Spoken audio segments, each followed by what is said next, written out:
All right, there we go. We are good. Welcome, everybody.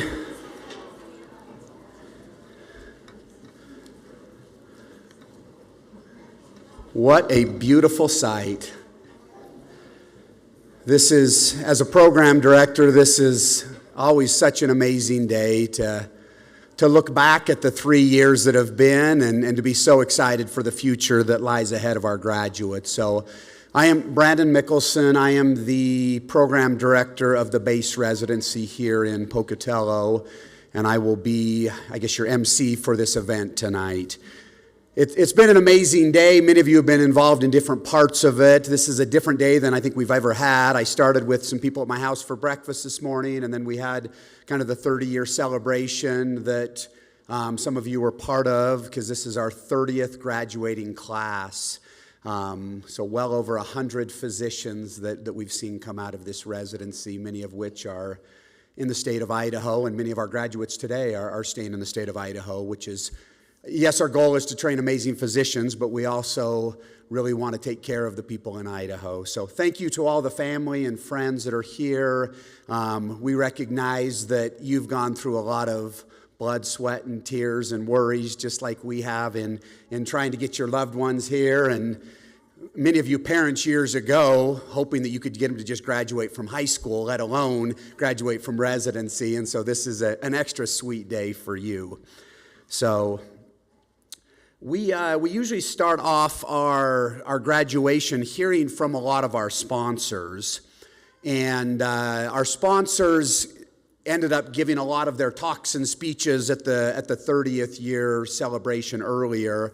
And so many of you can look at that as a good or a bad thing. Our sponsors are amazing for us, but for you family members, it's probably usually just boring stuff that you have to listen to till we get to the meat of what you're here for. So, but I do want to take a moment and just speak to those. We'll have a video here in a minute from Health West as part of there, but Idaho State University is our main sponsor. That's who writes the paychecks to the residents. That's who in the ACGME world is our sponsoring institution.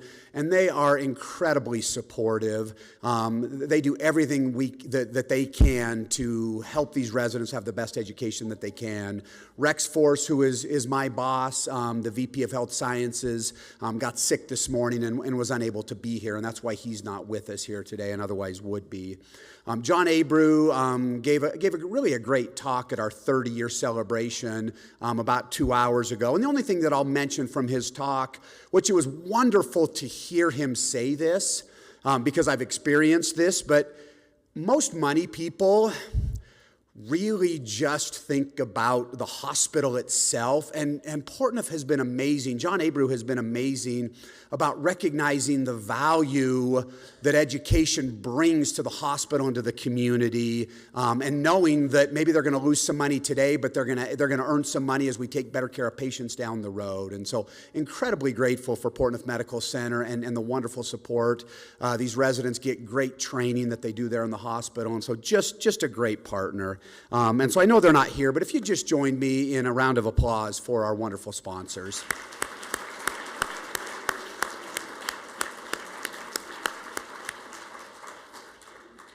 Thank you. And then I'm going to move forward, and we should have, do we have a video that's going to work?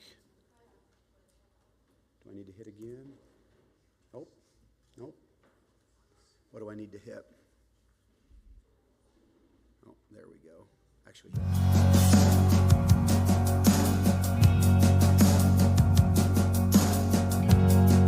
Congratulations, class of 2024. At Health West, we strive to empower our patients and communities by proactively providing quality, affordable, patient-centered healthcare. Through your efforts, you have advanced our mission, ensuring our patients receive the compassionate and comprehensive care they deserve. Over the past 3 years, your class has provided care for 2,895 patients with over 10,000 clinic visits. This includes 634 pediatric visits, 347 OB visits, 656 visits with U.S. veterans, and 432 visits for patients experiencing homelessness. Your dedication and hard work have been truly inspiring. It has been an honor to watch you grow and develop your skills. As you move forward in your careers, we wish you all the success and fulfillment in your future endeavors. Thank you for your service and dedication to our mission and our community.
So is this going to give?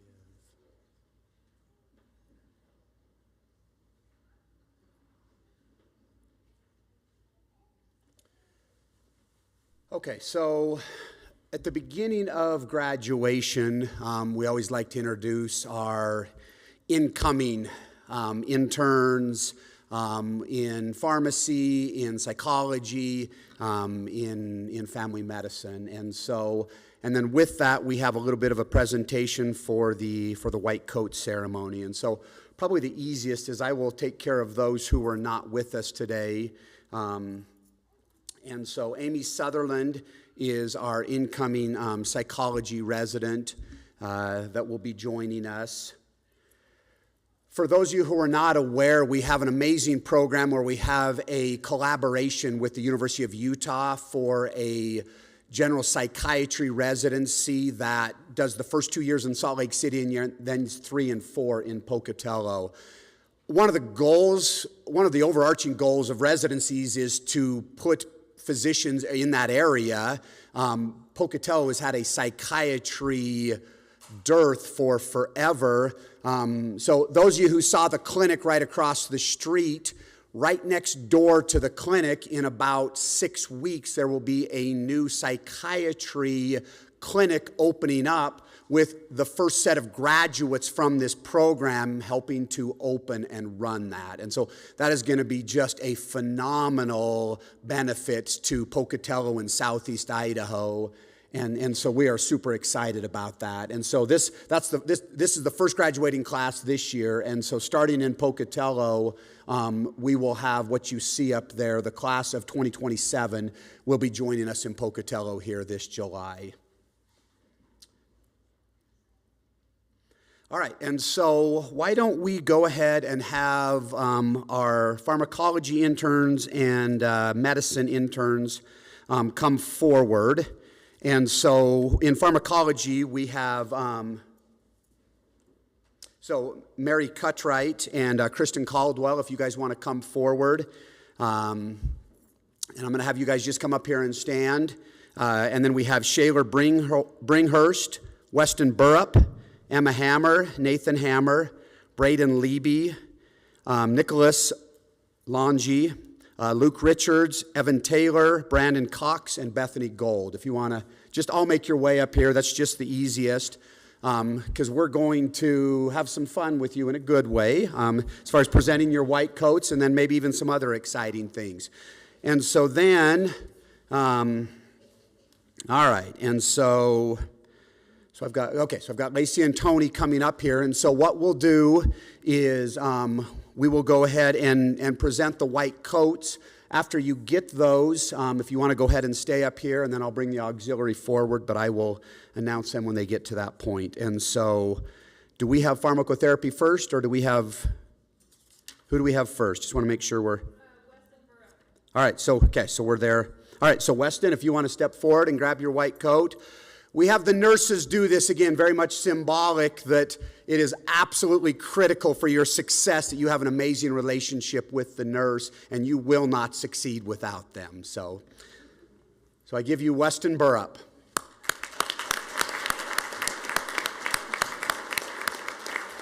Who's next? Who's next? Kristen Caldwell. Okay.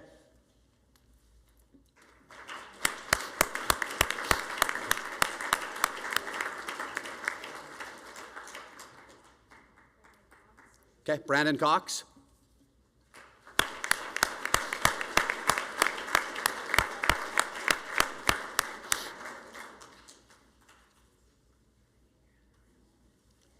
Shaver. Emma Hammer.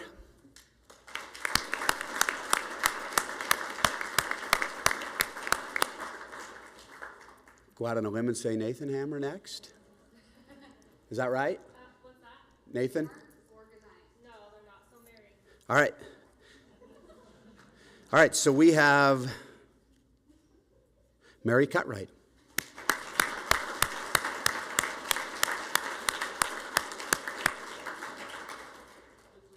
Luke Richards.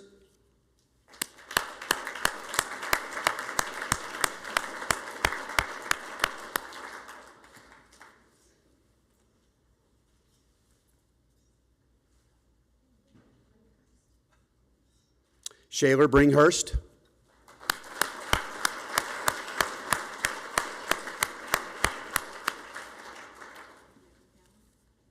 Nathan Hammer.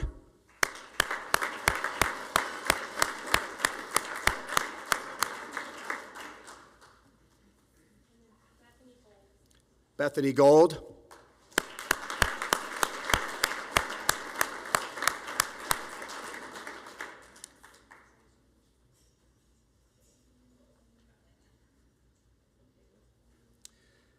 Evan Taylor.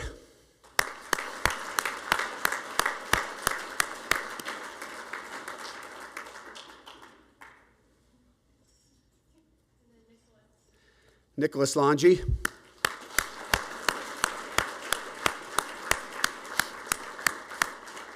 Braden Leby.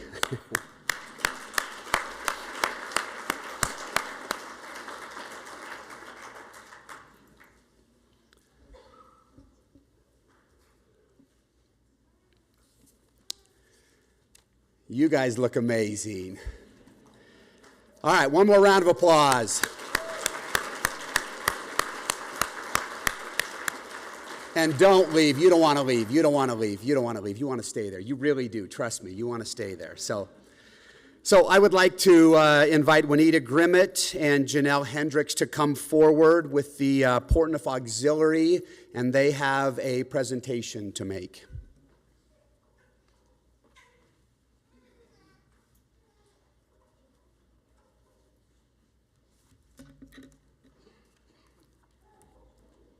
Oh, good afternoon. This is Janelle Hendricks. I'm Juanita Grimmett, and we're members of the Portneuf Medical Center Auxiliary Volunteers. And we're here this afternoon to welcome our new residents to Pocatello, Portneuf Medical Center, Idaho State University, and Health West. Every year, our auxiliary is very proud to present our new residents with $500 each, hoping it will help letting them know in some small way how happy we are to have them in Pocatello and here at Portneuf. Hoping it will help further their careers. I know 500 isn't much, but it might help. So without further ado, here are the checks for you, and again, welcome.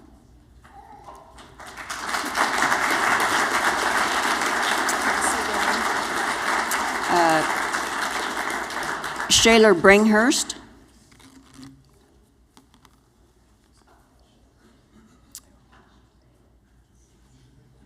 Weston Burrup. Nathan Hammer.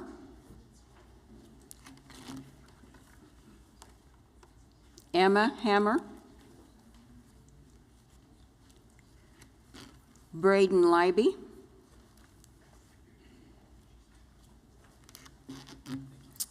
Nicholas Lange.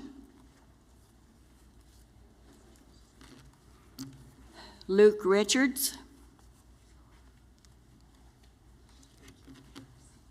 Evan Taylor.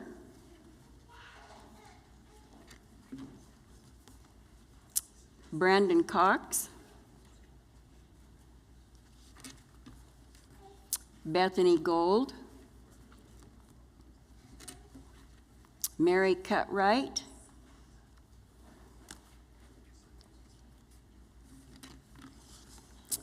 And Caitlin Caldwell. Did we get everybody? Okay.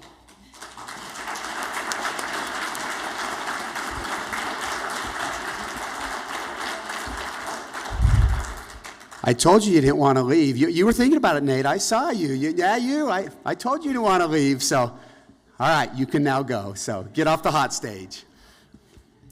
So thank you again to the auxiliary.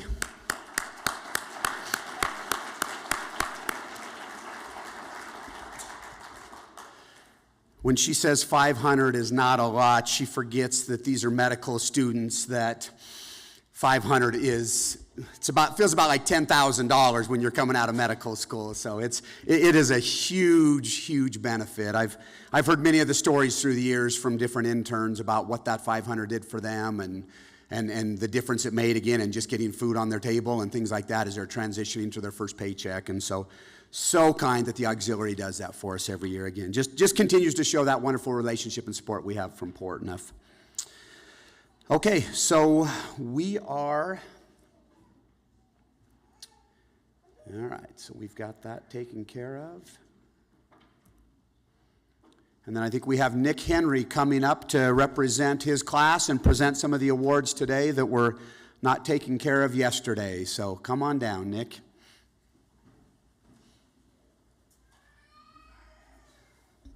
So as a class, we voted each of these different either nurses or preceptors, different people that we've worked with that we wanted to highlight for the extra care and help that they have provided for our education. Before I go on to the awards that I'll present today, I wanted to highlight a couple of people who are not here. I gave their awards to them this morning.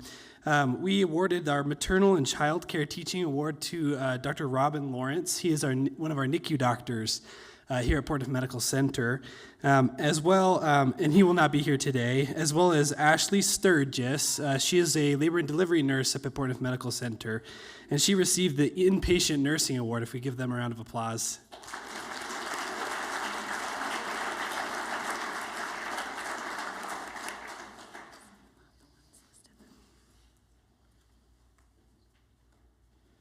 Starting off, highlighting the special preceptor education that we have received over the course of the last 3 years, we wanted to highlight Dr. Cree, if you wanted to come up.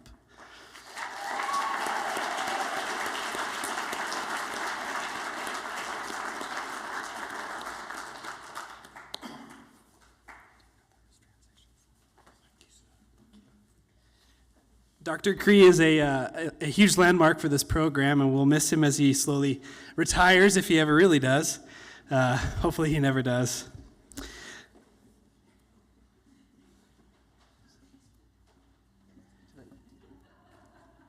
For outpatient teaching, we wanted to award James Marble, who I think he's here.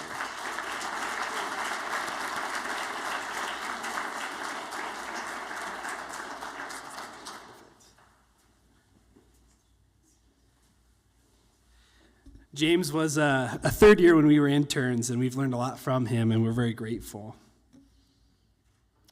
Next up, we wanted to highlight, with our Humanities Award, Dr. Nearing. If she could come up.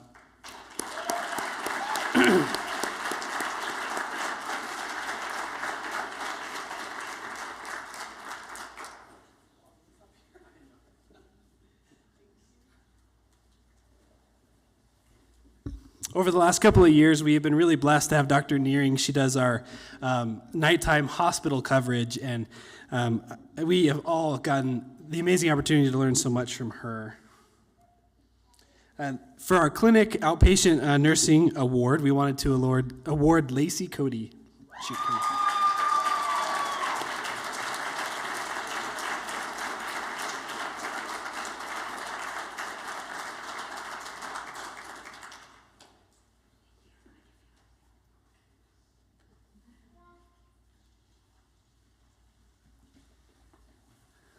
Lacey became an MA over her time through our residency, and we've been really lucky to have her at Health West.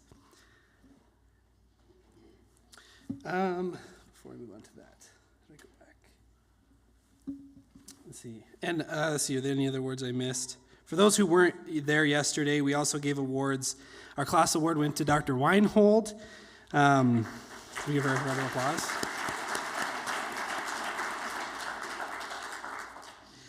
For procedural skills, we awarded that to Dr. Van de Griend.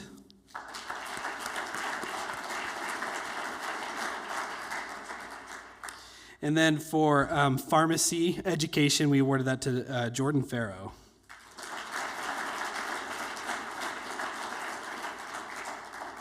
I did forget to highlight another award that we wanted to give was for inpatient hospital teaching, and she was not able to make it, Dr. Sandra Hoffman.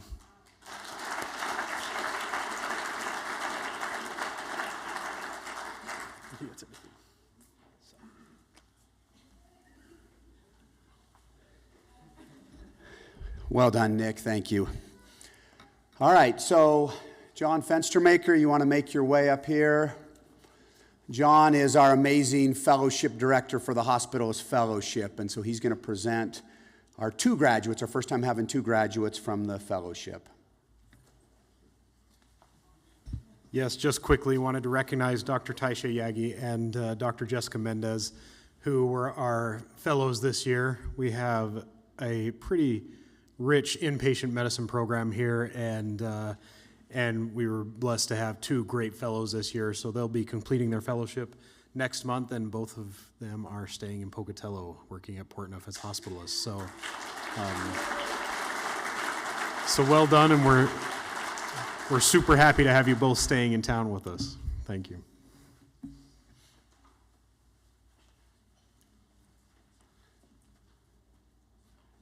All right, and then Dr. Weinhold, if you want to come up, she's got a couple presentations to make.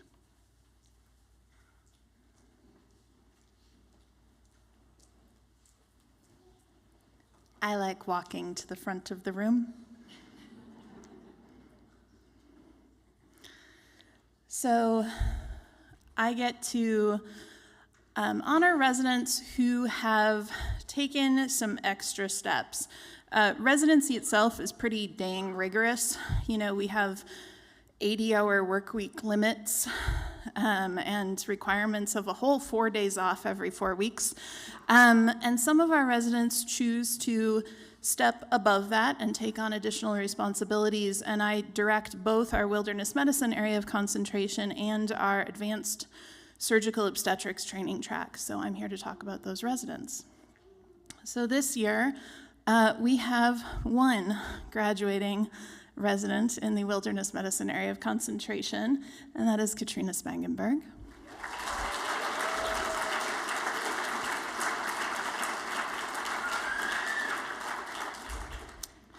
And I just wanted to take the opportunity to show you some pictures and tell you what she's been doing in addition to everything else.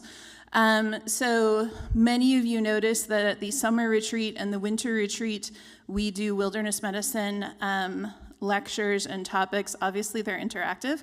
And this is when we pull innocent young minds into my sphere because we do fun things. And sometimes we don't have the greatest presentation spaces, whatever. I'm happy I can manage to get a projector running some of the places we retreat. Katrina completed outdoor emergency care training through the National Ski Patrol. So this is her proving her CPR skills and proving the very important skill of taking off someone's ski boot without wrecking it when they are broken. Ski boots are expensive.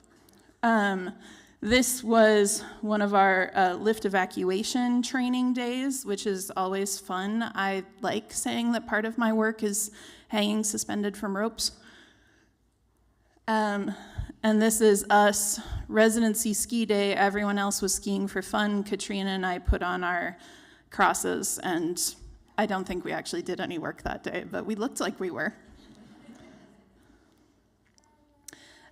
This is Katrina presenting at one of our winter retreats. This is a special retreat because we do it up at Harriman State Park, and we actually invite their Nordic Patrol to participate. So you'll see people in red coats who came in from their Nordic Patrol to listen to our talks. And then Katrina so far wins the prize of the resident to take the longest road trip with me. Because we drove. It's cheaper. We drove to Tahoe together to go to a Wilderness Medical Society conference, which we only skied a little. We learned a lot and had a great time. It was at the Palisades Resort, formerly known as Squaw. We did ski that. There's the proof. What I don't have pictures of this year is Katrina also presented at our annual ISU Continuing Education Workforce Training Conference for Emergency Medicine. This is a conference that trains EMTs from across eastern Idaho. It was unfortunately 3 days after I broke myself, so I was still in the ICU while you were presenting, but that's okay. There she is. She's in the program. I know she was there. And I actually had people who went and listened to you and came back to my hospital room that night and reported to me on how wonderful the presentations were, but none of them took pictures. So, congratulations, Katrina.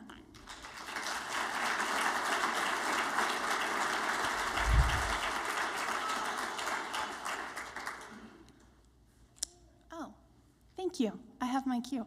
Katrina, come up here. You have to... I've been prompted. I actually have stuff.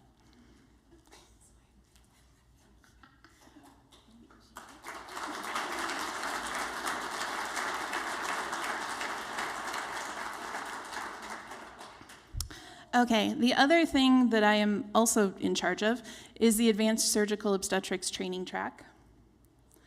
And we have 4 graduates this year. So what I think everyone is very aware of is that early in the mornings on labor and delivery when there are scheduled C-sections, these are the residents who are trying to figure out how they can not be wherever they're supposed to be scheduled to be so that they can be in the OR with our OB-GYN attendings to varying degrees. But in addition to all of that, we do a lot of additional simulation, training, et cetera. So this is these residents doing our advanced advanced life support and obstetrics course.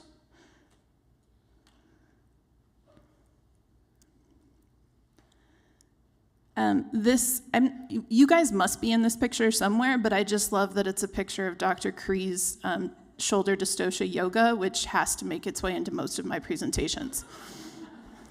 I love this picture. This is Trevor Miller when he was an intern learning how to do obstetric ultrasound.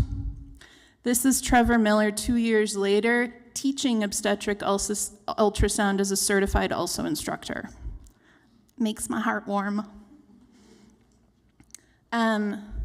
You might have noticed that one of our graduates is Shelby Nordman, who's in our Rexburg Rural Training Track.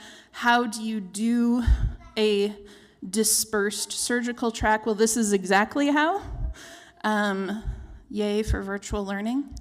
But these residents attended quarterly throughout the year evening didactics where we stay until 9 p.m. and we do simulation, and they have close conversations with our OB-GYN attendings and a lot of training.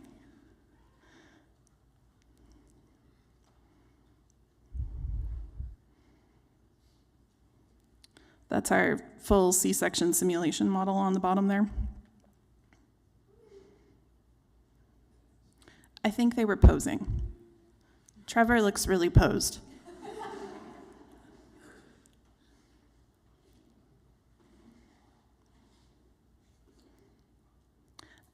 And we also sometimes have fun. Our crew that went to Kansas City this last summer for recruiting happened to be a bunch of us who are really enthusiastic about OB, trying to convince other people to come here too. And I also wanted to brag on the fact, combined with that emergency medicine conference I mentioned for wilderness, because I've been going there for now a couple years doing wilderness topics, we started talking about what pre-conference education they offer to their EMS, and they were saying how they really struggle to get obstetrical education for their EMS providers. And I said, well, fancy we're having this talk. I teach obstetrical education all the time. So we did, 2 years ago, we did a basic life support in obstetrics, which is an AAFP course specifically designed to teach EMTs. And you know, Trevor Miller, James Peterson, Shelby Nordman, you guys all jumped in and taught a class of 16 EMTs basic life support in obstetrics. And they loved it so much, they're asking us to come back and teach it every 3 years. So, congratulations, guys, you have to come up here.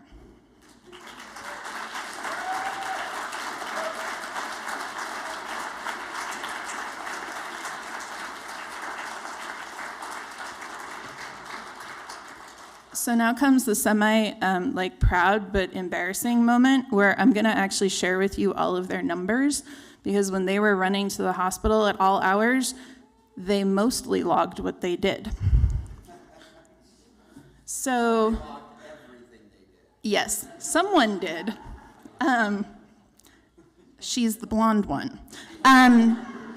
So Nick Henry. And Casey pulled these numbers this morning, so that if this is not accurate, this is your fault. So Nick Henry did a total of 38 primary C-sections, 42 C-section assists, 145 vaginal deliveries, and also delivered 12 patients that he had a continuity relationship with.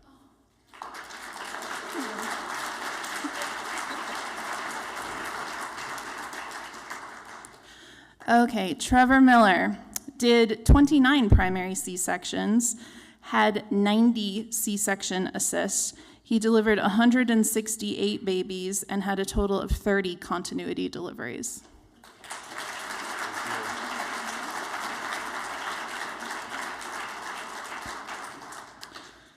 And then I have James Peterson, who, okay, this says 49 primary C-sections. You told me 53. I don't know what to do with this. 68 C-section assists, 140 vaginal deliveries, and 17 continuity patients.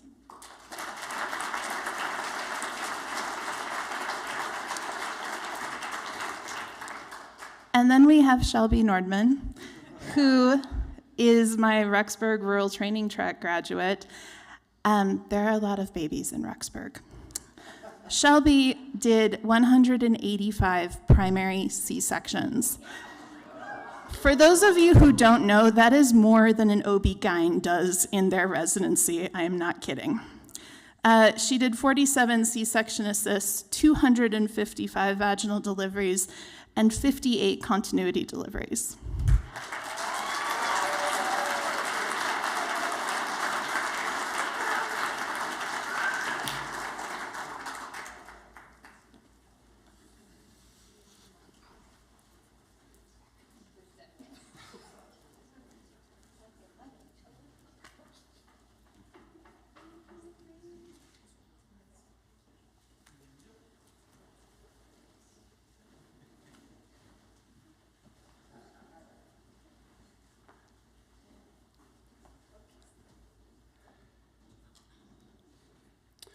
Okay, Dr. Roberts, if you want to come forward and present our psychology graduate.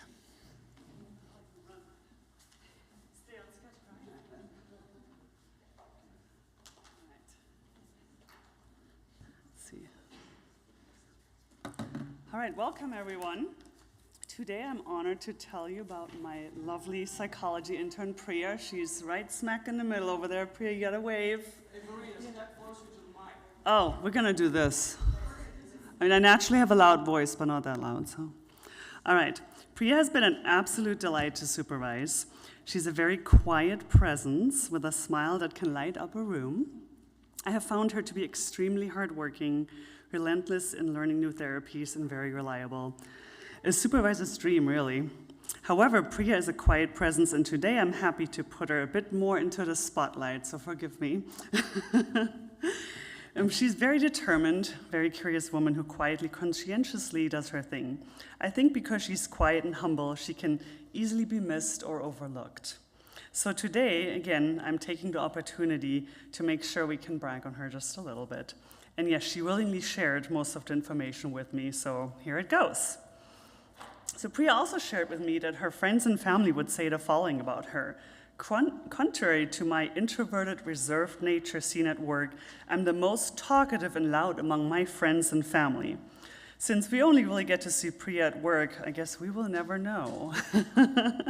Her friends and family also described her as someone who is passionate, doesn't give up on things, is adaptable, easily fits in with anybody, funny, hardworking, reliable, caring, and kind, and I most certainly can attest to that as well.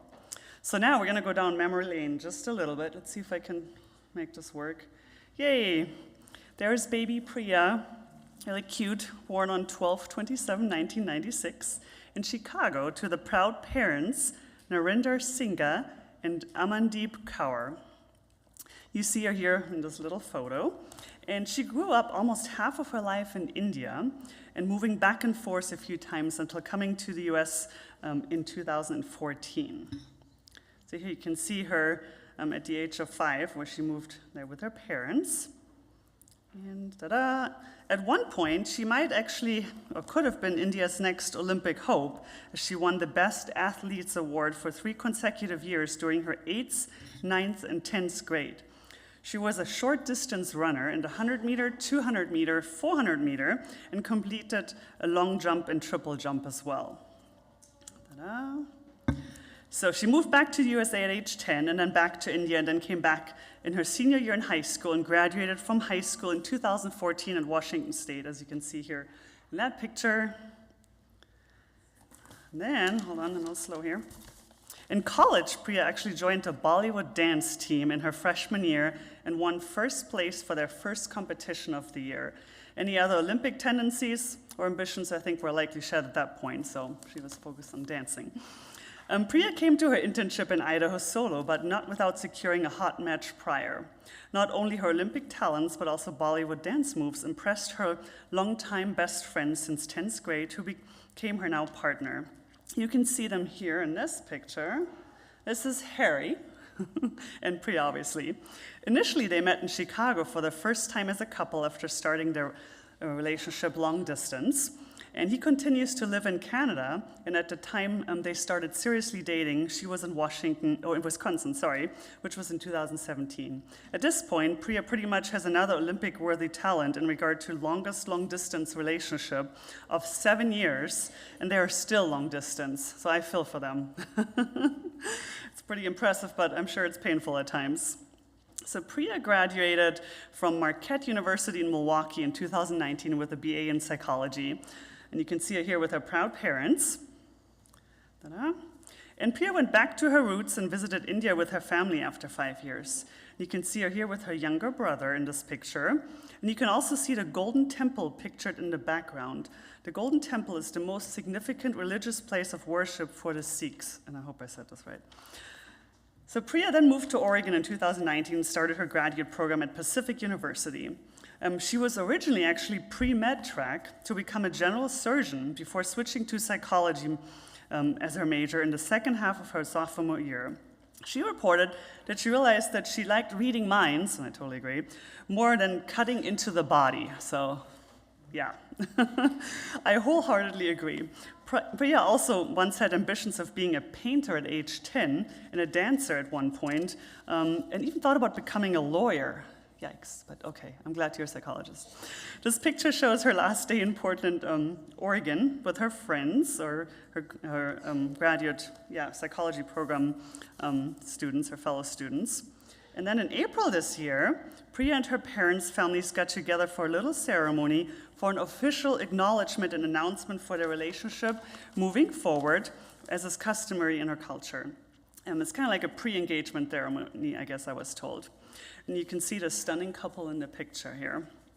So despite living in Idaho, Priya has managed to also have met 3 other Punjabi friends, and 2 of them are here, sitting right there in the middle with her, from their dental residency. And they have created great memories together. Here's a picture of them going to Jackson, the Grand Teton National Park, and they also went there in the beginning and then also ended their trip, as all of them are going to move on now. In terms of her next chapter, Priya will be starting a postdoc fellowship at Eastside Psychological Associates, which is a private group practice in Bothell, Washington, outside of or in the area of Seattle. As to other additional future goals, she shared with me that she would like to open a coffee shop one day for her love of coffee and also become certified in interior designing and decorating. So a woman with many talents and interests. Well, Priya, I'm so proud of you for all that you've accomplished, and I wish you all the best, for your future. And so you got to come up here and give me a hug. So we got to put you on the spotlight just a little bit.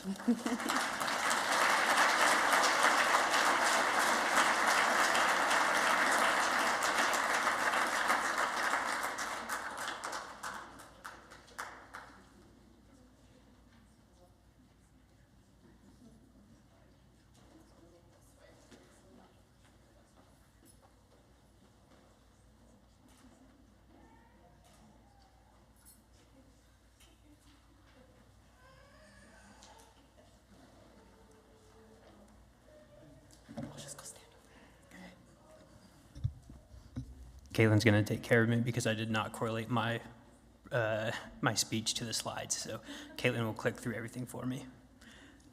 But hello, everybody. My name is Jordan Farrow, and I'm one of the pharmacy faculty with the department. Today, I have the privilege of giving you Madeline Foster's tribute. I will say that I can be a very emotional person, so please forgive me if I start bawling at any point during this.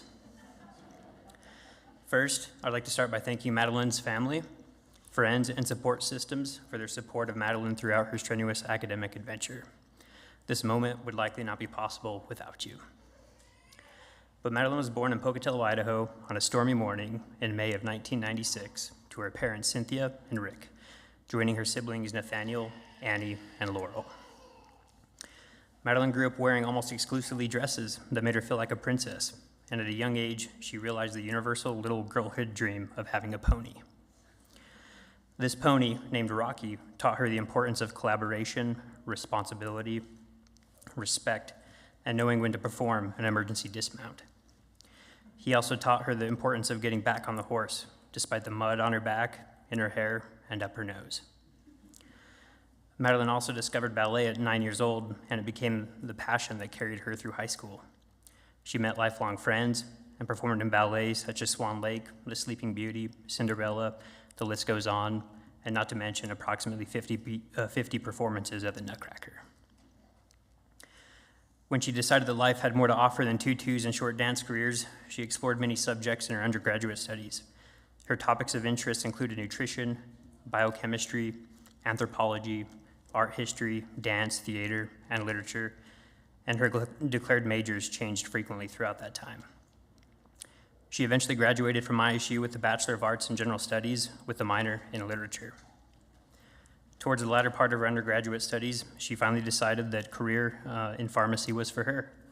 So she attended the ISU College of Pharmacy from 2018 to 2022, and upon graduating, became the third member of her family to obtain a doctoral degree, joining her mother and father. Following pharmacy school, Madeline elected to pursue pharmacy residency, albeit through a very non-conventional pathway. She actually didn't apply to the first round of the match, and she finally elected to apply to the second round of the match.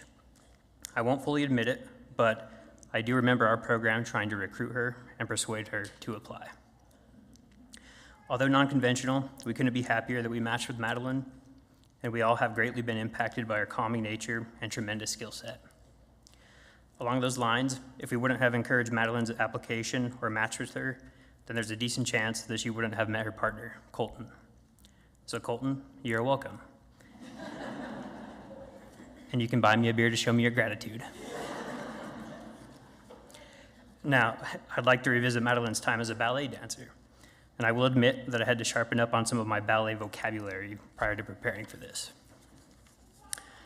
But Madeline's time as a ballet dancer can certainly serve as a metaphor for her journey through school and residency. And I can corroborate this metaphor as I have spent many hours watching Dance Moms every season with my current partner, Kelsey, although I'll admit that that was a little forced. But the discipline required to master each plie, pirouette, and arabesque laid the foundation for the dedication she would later bring to her studies and practice in pharmacy. Ballet taught her the importance of precision, the value of persistence, and the strength found in flexibility, qualities that have served her remarkably well through her residency. Madeline has always exemplified the grace, discipline, and perseverance that define a true professional. In ballet, every movement is meticulously planned and executed, which serves as a testament to the hours of practice and determination. Similarly, in medicine, every decision is made with careful consideration, each treatment plan created with the utmost attention to detail. Throughout residency, Madeline approached every challenge and patient with the same grace and tenacity she displayed as a young ballerina. Whether it was navigating complex patient cases, staying up to date with the latest medical research, or collaborating with her peers, she brought a level of excellence that has truly set her apart. And the poise she learned at the bar has definitely translated into cool, calm, and collected under pressure. Lastly, I'd like to leave you with some words provided by your colleagues and friends. I will say that I received a lot of remarks, so I didn't put everything in here. We wouldn't have time for that. But some words that others have used to describe Madeline will include the following, and I'll let you decide who might have put forth the words, okay? But somebody said, Madeline is a queen bee, boss, bad A. Super duper intelligent, lovely, beautiful, kind, and thoughtful. Madeline's poised, dedicated, compassionate, reliable, calm, and unique. Some comments that others have provided were that Madeline, when things don't go as planned, as we all know they can and often do, and when the road gets frustratingly bumpy, just remember that you are a highly competent, intelligent, and good-hearted individual. You've accomplished so much already, but most importantly, remember that you are loved and supported by no small number of people, and we wish you the best. Another also said, I'm so proud of you. I know that you will be successful in any role you take on. Like most of us, you probably won't find your dream job right out of residency, but just remember what's important: relationships, community, culture, and find a way to make an impact, whether big or small, every day, just as you have been doing for the past 2 years. You are amazing, and I can't wait to see where life takes you, and I'm grateful to be able to call you a friend. Another said, Madeline, as you move into the next phase of your career, remember to always take time for yourself amidst the demands of the profession. Your ability to stay calm and collected is a gift, and I know you'll continue to inspire those around you. I'm wishing you the best. Lastly, Madeline, it's been a great pleasure seeing you grow from a P4 student on adult medicine, APPE, to a full-fledged PGY2 graduate. I'm proud of you and all you've accomplished, and wish you the best in your future endeavors. So with that, Madeline, your journey from ballet studio to the clinical wards has been a symphony of hard work, dedication, and grace. We are incredibly proud of all that you've accomplished, and we're excited to see the profound impact you will continue to make in the field of pharmacy. Congratulations on your well-deserved success. And you got to come up.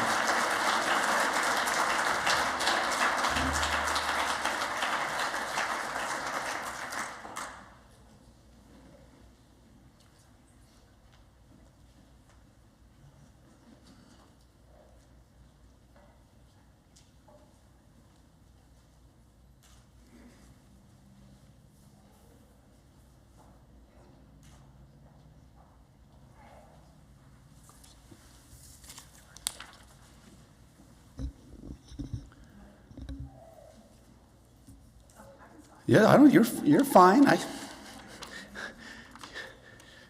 We often joke that, well, I shouldn't joke. Caitlin is my wonderful administrative assistant, and really she's the one who runs this residency. So, you know, I talked earlier about the critical relationship that the physicians need to have with the nurses. Part of what makes this just an incredible residency is what you just saw before you, the integration that happens here with psychology, with pharmacy, and we really, truly are much stronger together, and it makes for just great learning, and so we are super grateful for our colleagues. We will now present to you our graduates from the family medicine residency. The first one is going to be Dr. James Peterson, and we would invite Dr. Nearing to come forward. Such a small world. Dr. Nearing and I went to medical school together in Maine just a couple years ago, and here we are now in Pocatello, Idaho. So,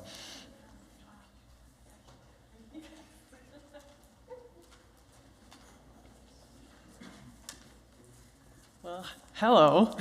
This is way more people than I expected, so I'm a little freaked out, but it's all right. As always is my way, I have this written down because I'm very squirrel and I'll go so off topic, so I'm going to go by what I wrote. But mine's a little different. I'm not going by the slides either because it never occurred to me that that would be a smart thing to do. So I'm just going to talk about the James that I know. So I knew that I had met a special, special person when the first time I met him, he started quoting Dostoevsky. I have to admit that has never in my life happened. Until that day. And as I got to know James Peterson, I was astonished by how well-read, how articulate he was, his impressive vocabulary. So imagine my surprise the first time I heard him tell a CPR talk with a patient. That was not what I expected at all. How could someone so articulate manage such a CPR discussion the way that he did? He proceeded to describe the most gruesome, terrifying event that could possibly happen to a human being to this poor young person who was maybe in their 20s. And basically told them, you will survive probably, but you'll wish you hadn't. And I said, maybe we could tone that down and refine that talk just a little bit. So this is one memory that he and I share that we laugh about every time. Fortunately, he never followed through on his threat to have an even more creative discussion with the patient for my benefit. I'm like, please no, please no. As was his style, though, he turned this interesting event into a learning opportunity. It was a very positive experience, and he learned from it and grew from it. James' eloquence and astonishingly broad vocabulary and command of the English language has resulted in some amusing moments throughout his residency. I remember specifically a fellow resident once telling him, I'm pretty sure you just insulted me, but I don't know what that word means, so I have to look it up before I know for sure, which generated quite a bunch of laughs amongst the three of us. And there was a time that I recall that James might have written a strongly worded letter of complaint to a certain government official, and that letter had words in it that I'm sure they've never before heard in their lives and probably had to go look up, and probably would have been better served to have been in the trash can as opposed to actually being sent, but such is James. There are times that even I have had to look up words he's used because I've just never seen anyone who knew so many big words that I've never used. As all of you may know, I'm not a big word kind of person, so he definitely challenged my intellect many, many times. But we had a lot of interesting conversations. We talked about life, philosophy, aspirations in our careers and our lives. And as much as I taught him, he taught me as well. He's a very honest, direct, and real person, as real as you can be, and there's no pretense in James, but merely truth, that he expresses very well. Despite his impressive verbiage, however, there are times that his timing of his statements might miss the mark just a little bit. A good example was when he was dating his now wife, Sadie.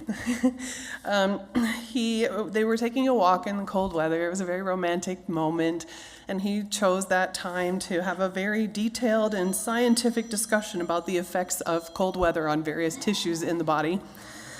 And I'm sure that that was an interesting discourse on a date, but that is James. He likes to talk about very unusual things that cross his mind at any time, anywhere.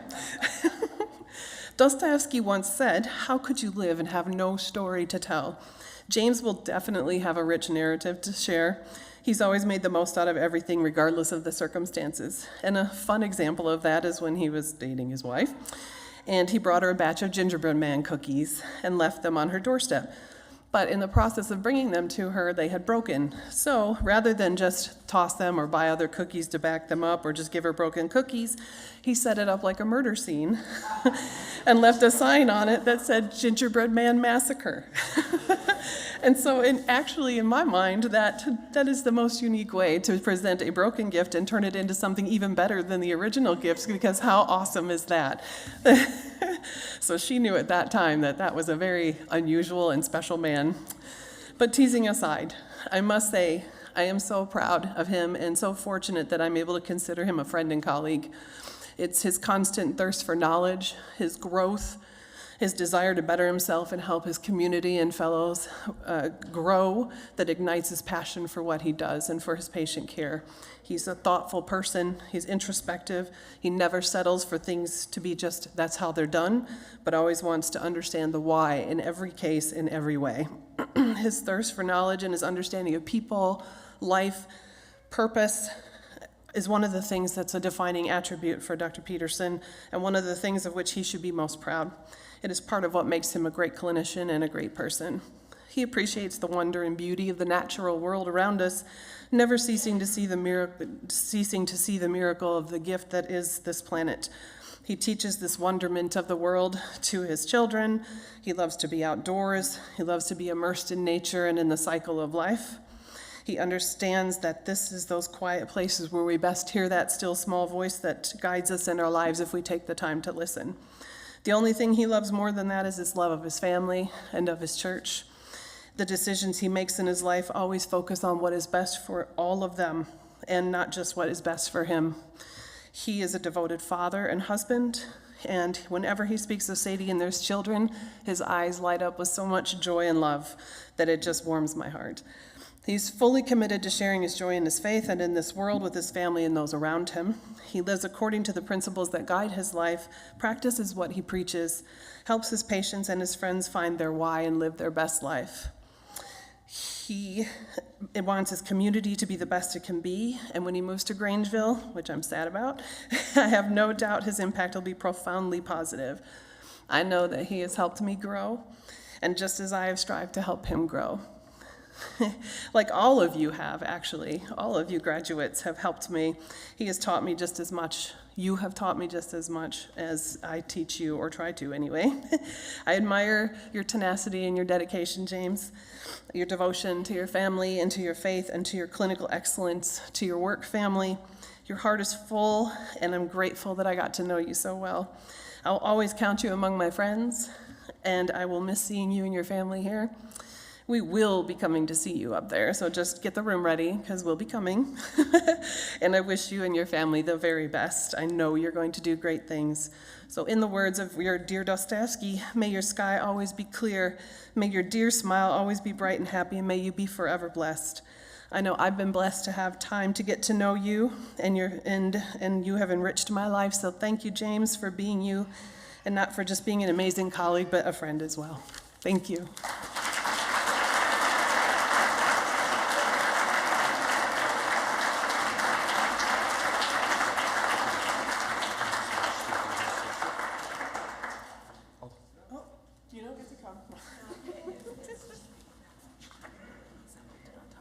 Nope. That one was boring. Yeah, that's kind of a shuffle. James. For a minute there, I thought you didn't get one.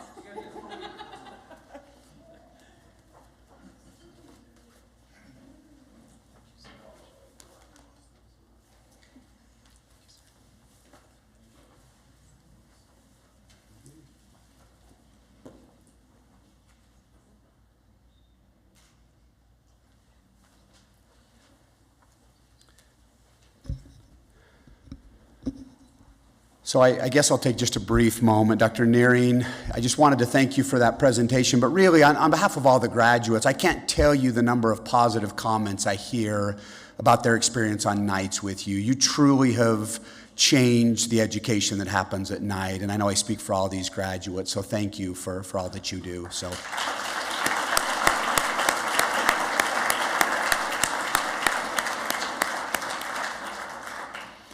All right, so Dr. Clay Prince is going to be presenting Dr. Shelby Nordman.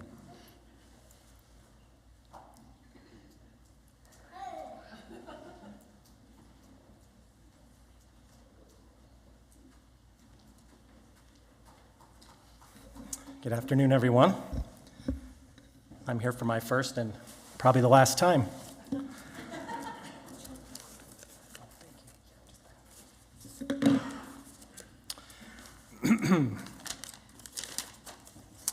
All right. When I first agreed to precept Dr. Nordman, I could not have possibly foreseen that I would be helping to teach not only an extremely talented young physician and surgeon, but also my future practice partner, a rising young star that would help ensure the future of my practice, complete family care for the next generation. I am so sorry. This is the wrong speech.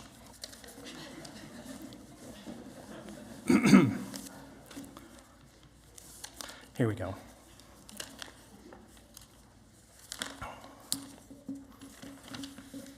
Okay. As Chief Medical Officer at Madison Health in Rexburg, I am honored to speak at the commencement ceremony for Dr. Shelby Nordman, the newest addition to our growing group of employed primary care physicians. I'm sorry, that's the wrong speech too.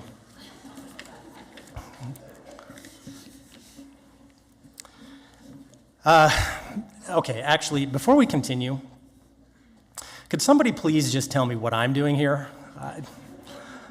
I'm not sure. In any case, all jokes aside, it was actually super easy to prepare this tribute. I did it all in my head in just over an hour and a half, all while standing across an operative field from Shelby, staring into space, waiting for her to close a fan and steel incision with that stupid Keith needle on a tiny invisible suture. Everyone has to start somewhere, and here she is.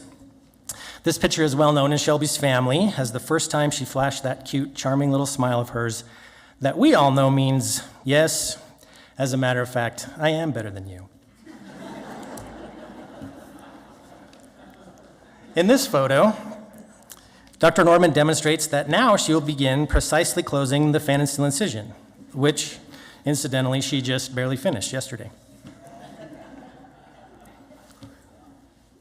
Anyone who knows Dr. Nordman knows that she is a dog person. What fewer people know is that her love of dogs stems from this incident where she accidentally choked her first puppy to death. Notice the smile. Eventually, though, young Shelby grew up. All right, stay with me here. Her courtship story is basically that she dated every single eligible boy in town, just for fun, before then going right back to the first tall, skinny, carp-shooting redneck that she ever met. Hi, Mitchell. And if by every eligible boy in town you couldn't tell if I meant every boy in town or literally every medical practice in the Upper Valley, or if by skinny carp-shooting redneck you couldn't tell if I was talking about the super handsome love of Shelby's life, Mitchell, or her new practice partner, Austin Gillette, well, I don't really know either. Actually, I don't know if that story is true or not. I made it up, but it does seem plausible, right? Mitchell and Shelby love the great outdoors. They're perfect for each other, and they're perfect for Idaho. I've loved hearing Shelby share her dreams of owning property and having horses. Now that she's finally finished her medical training and all those long years of sacrifice and delayed gratification, we can finally say, good luck with that, Shelby. You should have gone into dermatology because property values have doubled since you came. Oh, and here she is reminding Mitchell and their dog that all it would take is just one tiny little shove. All with that disarming little smile. Finally, here's a photo of the Nordmans with one of their parents, who I hope don't think much worse of me after this, she wouldn't be where she is today without them. All right, the truth is, I don't even know whose parents these are. These could be Mitchell's parents. These could be just random people on the boardwalk. Again, what am I doing here? I don't know. So anyway, if you can't tell by the tone of this tribute, I'm super happy for Shelby. I'm totally ecstatic that she won't be writing amazing, professional, thoughtful, intelligent notes for me anymore. I can't wait to do all my own documentation again. I've missed it.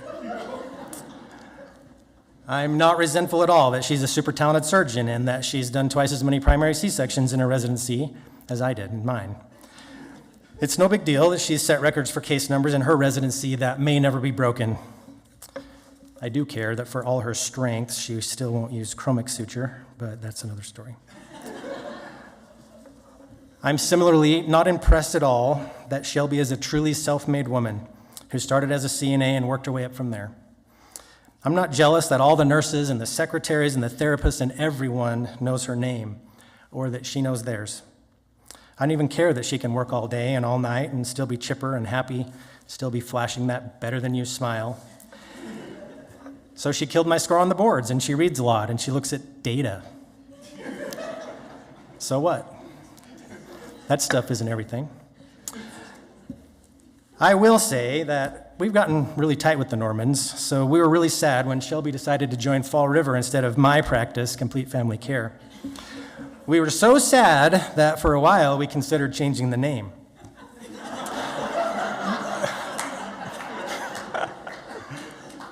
I'm so sorry. I mean, who wouldn't have been excited for the possibility of adding another young, brilliant, beautiful woman provider to the two we already have? It's okay, Shelby. I didn't want to be Bosley anyway. For the record, since she did reject my recruiting attempts, I don't feel threatened to compete with her either. I'm not intimidated by her insane work ethic, her amazing communication skills, or her excellent clinical judgment. It hasn't even occurred to me that she's going to be looking great on all the Fall River billboards and Facebook ads and building a fancy new office with her new partners and their matching T-shirts. I don't care about all these superficial things. I haven't even noticed that patients absolutely adore her and are already flocking to her. I am quite sure that eventually patients will get tired of getting excellent care from the young, sharp doctor with all the bedside manner, being the only female physician for miles around who can deliver your baby and take care of your baby and your grandma and all your nieces and nephews is a novelty. It'll wear off, and they'll go back to thinking Shelby is a nurse and return to the tried and true, me.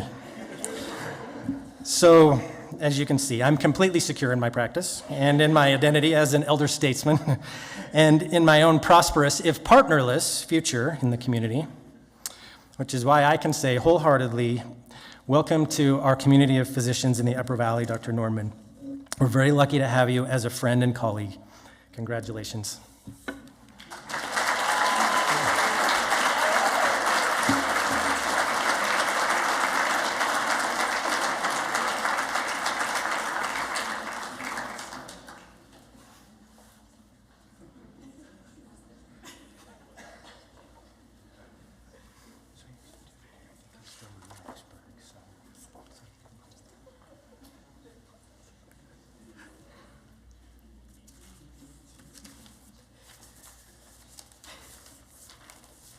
You're going to need these for the next time you do this.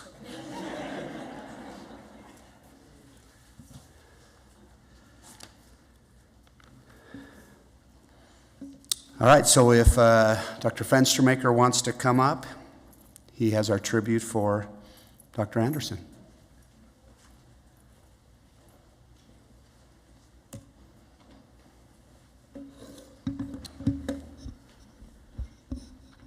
Fitting that Logan is following Shelby when I was talking to a recent graduate, and they asked me whose tribute I was giving. I said Logan Anderson's, and he said, "Oh, the male version of Shelby Nordman." So I think that's a complication to both What's that? It's a compliment to both of you. None of the photos in this tribute are fabricated. This is a true representation of the life of Dr. Logan Anderson. And quite frankly, Logan, I don't know that I'm harassing you as much as I have residents in the past, and so I think I must be maturing a little bit. Logan was born to Keith and Katrina Anderson. He was born and raised in Pocatello, Idaho. He's the middle of 6 children. He was born on Friday the 13th. He can be best recognized from his films.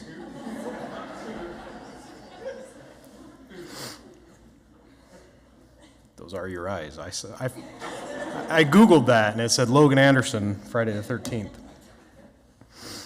He loves the outdoors. He loves hiking. He loves camping, backpacking, biking. He hates tomatoes. Some of his least favorite foods are lasagna and spaghetti. He's a water snob. He won't drink water unless it's ice cold. His favorite snack is Ritz crackers with oysters on them, with smoked oysters. I think he thinks that this is an aphrodisiac. Logan, I hate to tell you that Francesca really hates the smell. He also loves sushi and loves eating fresh ginger. He is a multi-sport athlete. He did tear his MCL 3 times, twice in football, or twice on one knee and one on the other knee while skiing, wrestling, and in football. He played soccer, football as a defensive end and linebacker, and wrestling growing up. In fact, he was such an impressive athlete that in high school, Logan's team was playing in Utah, and some family members were listening to this game on the radio. Logan's team lost the game, but the family was thoroughly impressed with how Logan played. They heard on the radio that Logan intercepted the ball, he made a touchdown, he completed a 30-yard pass, there was a fumble, and Logan recovered the ball. Logan did a great job, even though his team had lost. Turns out Logan's team was playing Logan High School, and they lost miserably. So perhaps he wasn't quite the athlete that his family thought he was. Or is he? Because I have not mentioned the biggest accomplishment of which he is most proud of as an athlete. Logan was on a college Quidditch team. Yes, a Harry Potter Quidditch team. They ran around with sticks between their legs, trying to get the balls through the hoops. It's impressive. He served a mission for his church in Concepcion, Chile. Did I say that right? Concepcion? Okay. His Spanish has proven to be very useful as a physician. He's translated for me several times in the hospital. Logan and Francesca first met in the back of a car.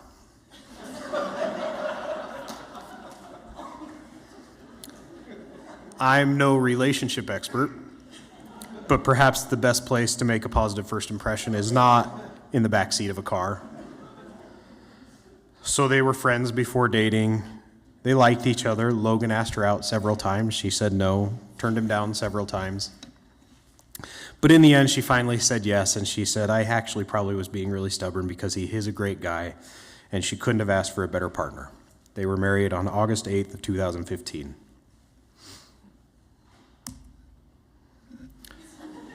Logan's a big Star Wars fan. He's a proud Disney adult, and he and Francesca had the goal of visiting every Disney park in the world. He graduated from Highland High School here in Pocatello, and both he and Francesca graduated from Utah State University. And then they went to medical school at Rocky Vista University in southern Utah. And Logan, from what his siblings tell me, has always had a knack for the study of medicine. When he was young, he noticed that the snowmen were naked and you could not tell their genders. And so he went ahead and added their anatomical parts so that everyone would know the lady snowman from the male snowman.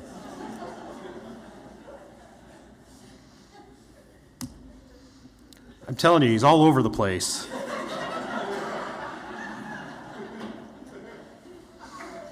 Maybe I'm not maturing, I don't know. I thought this was hilarious when I made it. I just got crazy on Photoshop. Or I mean, this is real. Logan once ate 1 billion creamsicles and went on a merry-go-round. The car, I'm told, still smells like vomit. And he still doesn't eat creamsicles. I did ask a handful of his classmates what should be said about Logan tonight, and they said that he can't have a proper tribute without a comment about his horrible spelling in his texts. And ironically, as I was texting Logan that night, I was like, so anything in particular you want me to say? And this is just one example. I went through many texts, actually, we've had over the years, and there is spelling error after spelling error after spelling error. His brother tells me that as the youngest brother for a while, Logan got a lot of opportunity to try sledding and jumps and bike jumps and trampolines as stunts first. And this was really what enabled him to have a lot of empathy. And so Francesca made sure that he continued to learn that empathy. For her 30th birthday, she wanted to go skydiving, but Logan is scared of heights, but she wanted Logan to go with her. He agreed to it. Francesca was going to go first, but the way he was positioned on the plane made him first in line. She saw his body dangling out of the plane and felt so bad for him. He loved it, but a few minutes later, after landing, he got super sick and threw up for about 15 minutes in the parking lot. Probably too many creamsicles. Logan is a very talented physician. We are very grateful that he came to residency here. He's gifted in all aspects of broad spectrum family medicine, including both inpatient and obstetrics. He'll be practicing in Jerome, Idaho for clinic and doing both inpatient and OB in Twin Falls. We're ecstatic that he is staying in Idaho. Thanks, Logan.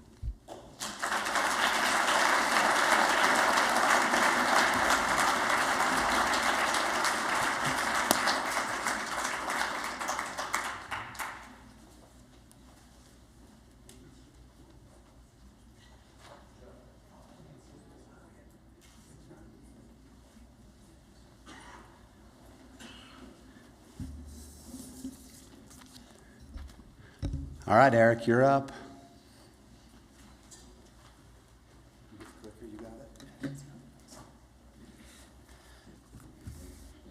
All right. Okay, so when I talked to Jordan, he asked me to do this, and I kind of said, well, what are your expectations? Because I probably, I'm not going to do much. He's like, sweet, man. So I think from here we're good to go. Expectations are not high. So I'll admit I'm not the funniest person, but most of the residents that work with me understand that my humor often involves belittling and insulting them. So, Jordan, just remember you asked me to do this. This is going to be my point of view about your journey and accomplishments, and I try to never let the facts ruin a good story. So, let's get started. All right. Body dysmorphic disorder. I had to think hard about what pathology we were going to talk about today. So, body dysmorphic disorder is a psychiatric condition characterized by an obsessive preoccupation and perceived defects or flaws in physical appearance, which are often imperceptible to others. This disorder leads to significant distress and impairment in social, occupation, or other areas of functioning, often resulting in repetitive behaviors or mental acts such as mirror checking, excessive grooming, or seeking reassurance. BDD is classified within these obsessive-compulsive disorders and related disorders spectrum and typically require a multifaceted treatment approach. So, today we are going to talk about and summarize, with Jordan's accomplishments, how we cured his BDD. The first part of any good diagnosis is an appropriate assessment and history. Jordan was born and raised here in Pocatello, Idaho. His APGARs were 10 and 10, as you would expect. Just kidding, I have no idea what his APGARs were. He is accompanied here, and I hope I get all these right, but by his mom, Yvette, his dad, Doug, girlfriend, Kayla, sister, Sydney, with brother-in-law, Jordan, brother, Colton, Grandma Judy, Grandpa Norris, Grandma Wendy, Aunt Paula. I have one of those in my family, too. They're great.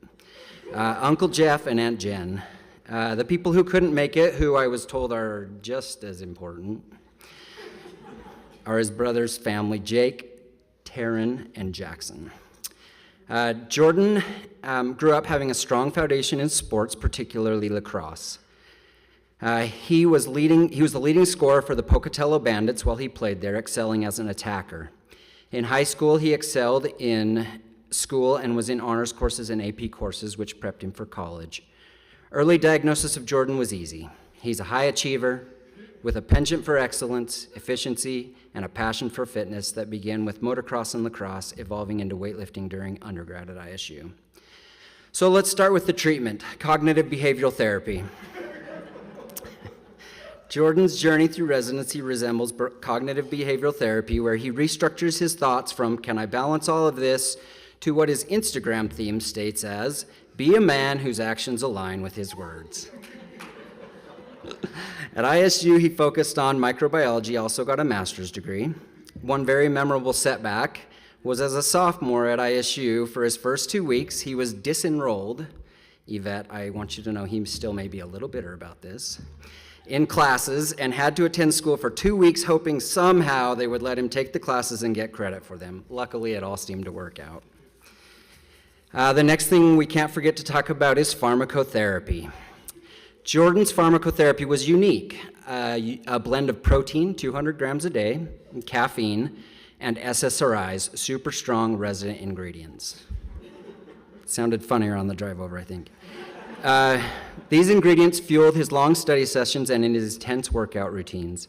While classmates succumbed to unhealthy lifestyle choices, Jordan was busy adding muscle and never missing a single workout day as a fourth-year medical student. I know what you're thinking. What about steroids? Jordan told me, and I quote, I don't support that, but yes, I'm on them.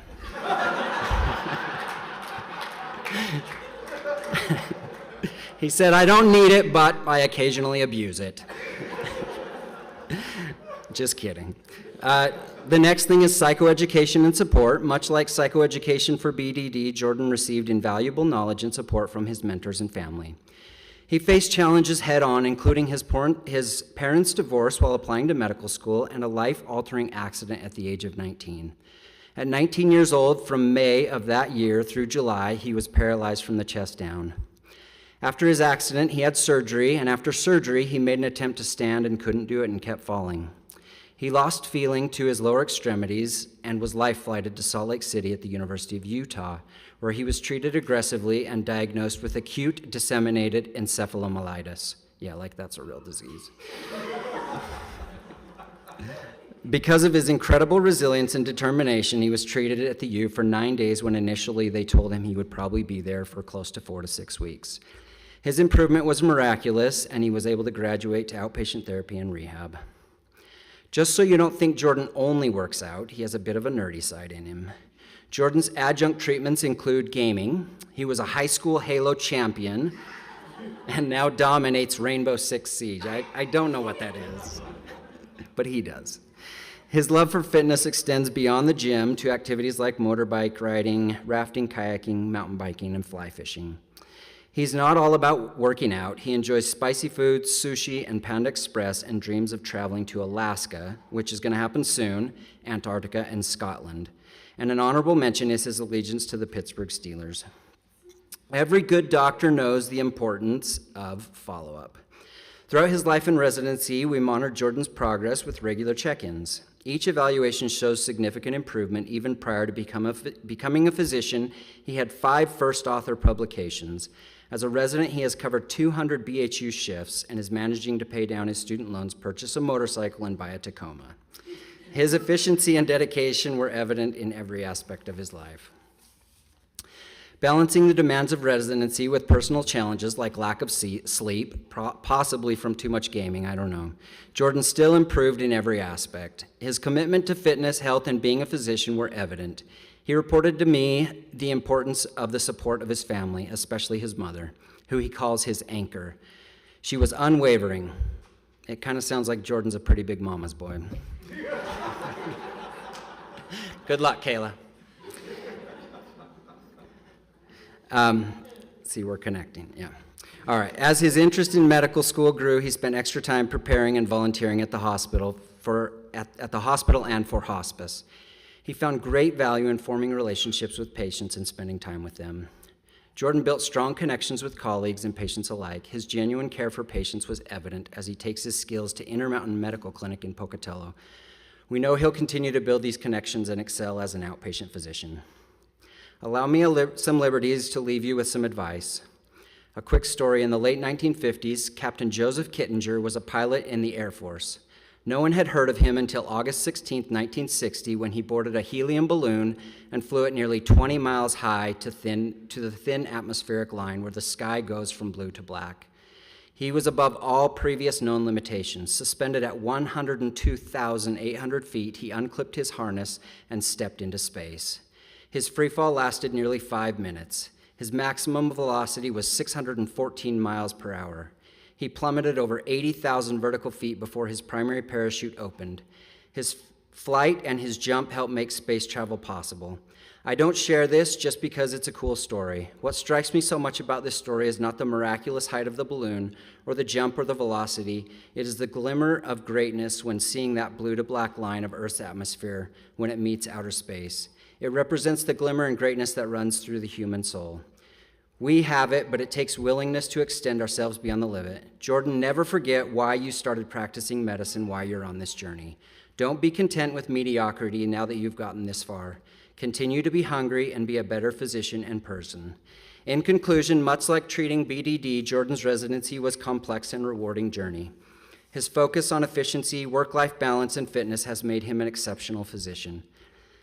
I talked with one of his future colleagues, and they were impressed by his efficiency and good rapport with the nursing staff. Jordan cares about the health of his patients and his strong desires to help. I have loved working with Jordan and am so proud of him. Congratulations, Dr. Jordan Hammond.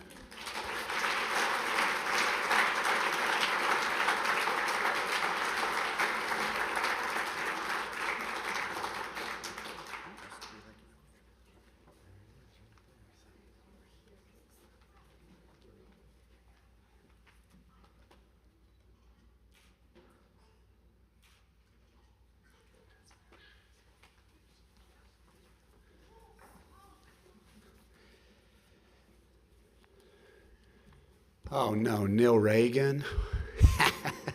Come on up, Neil. Neil has our next tribute for Nick Henry. Nick, I don't know what you were thinking.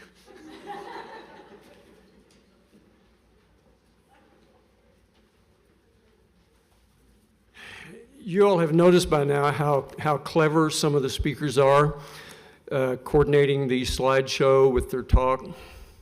This is not that talk. Weinhold, I think, is going to have a full orchestra and light show at hers here in a few minutes, but this is just going to be your basic.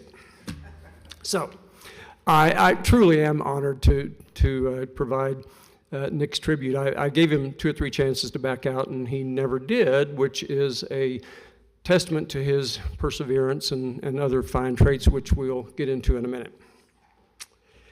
A big welcome to Nick's wife, Aubrey, and whoever kids may be here, his mom, Kathy, and his dad, Brian, who I had the pleasure of meeting at yesterday's picnic lunch, actually.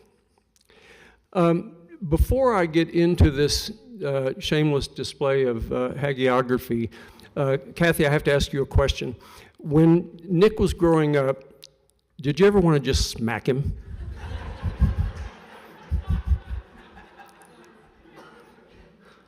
Aubrey, do you ever want to just smack him?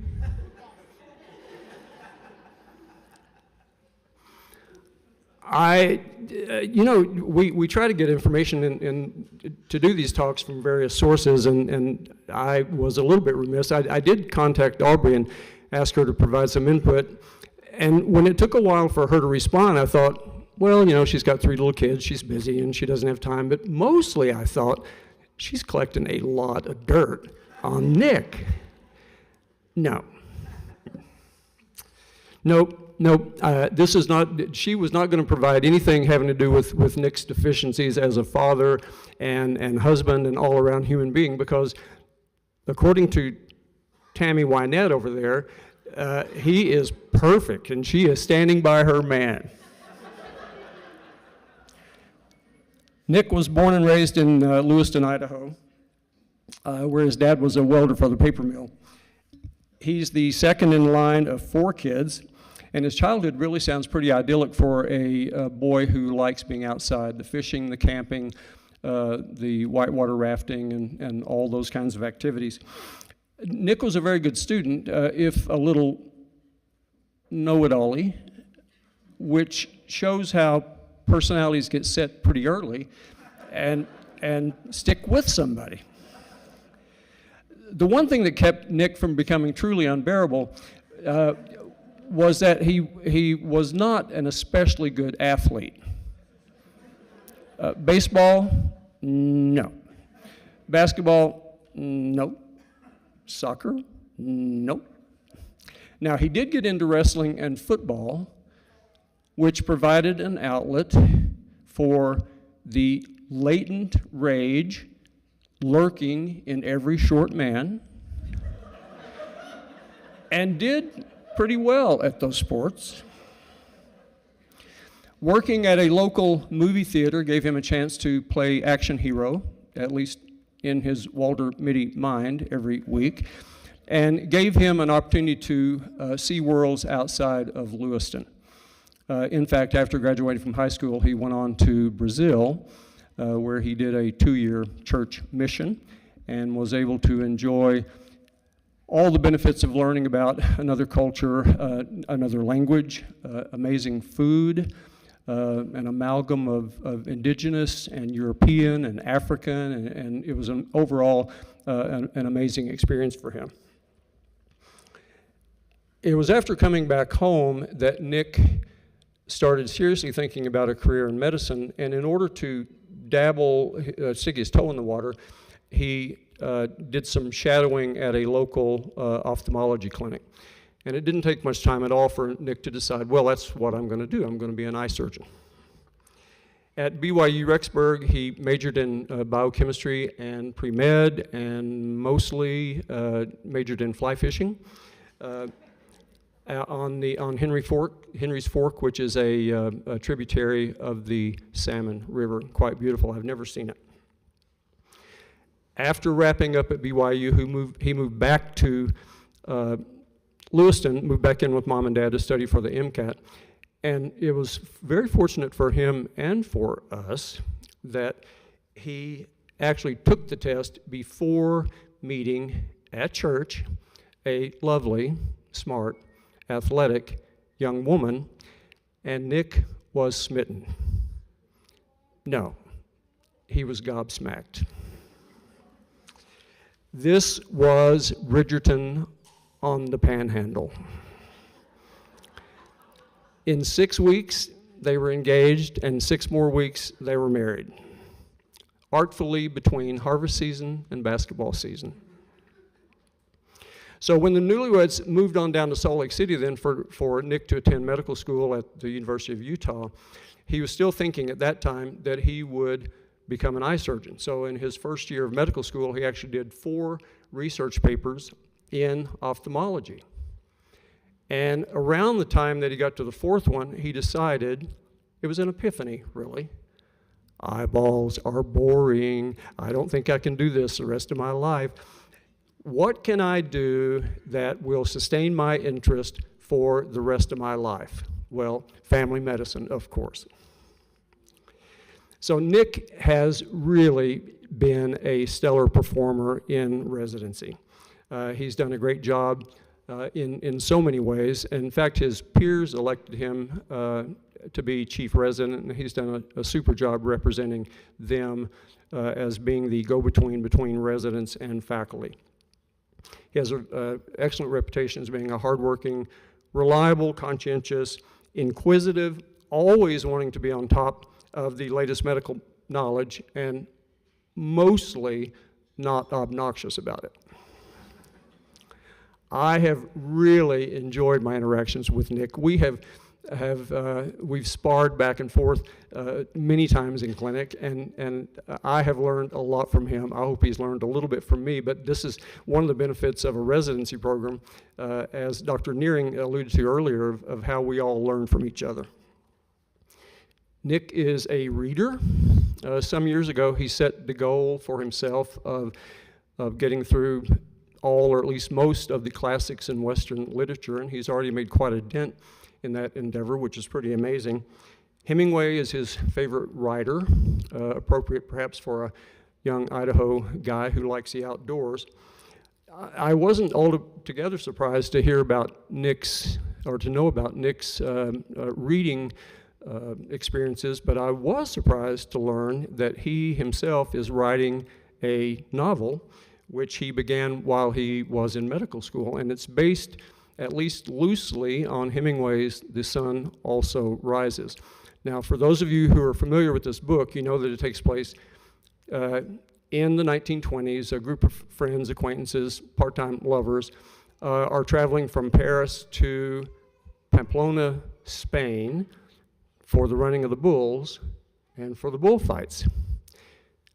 So I'm trying to figure out how Nick is going to take that basic theme and make something Idaho about it. And the only thing that I could come up with is the running of the trout.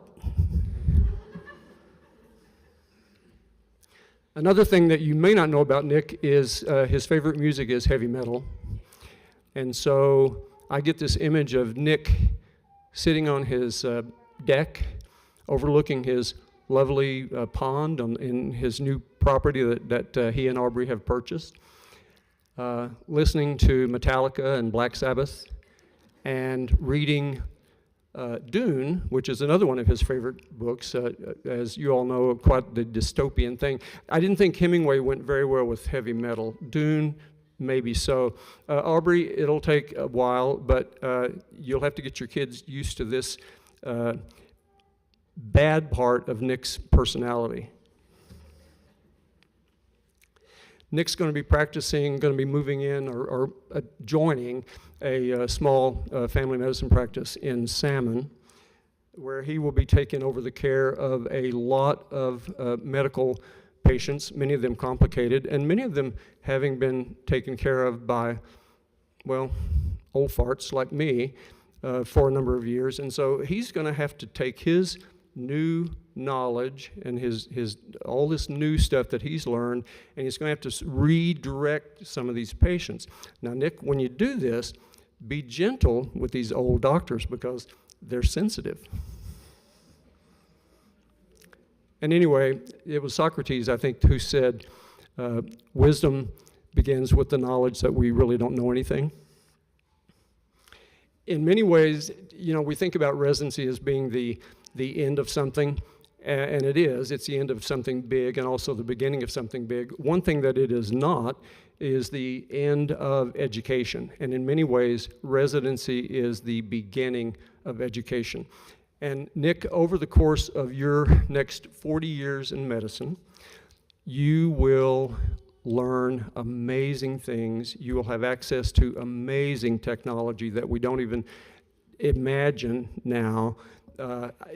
It's exciting to think about all the things that you're going to have in your practice life to help your patients. And so for that, I am envious.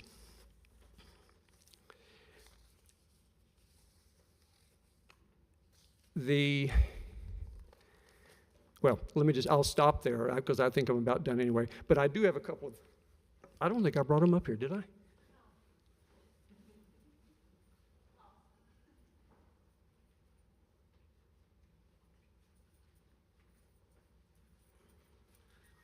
I'm not trying to reinvent the Gene Bokelman role of bringing a kitchen utensil for people, but I do have a couple of things for you.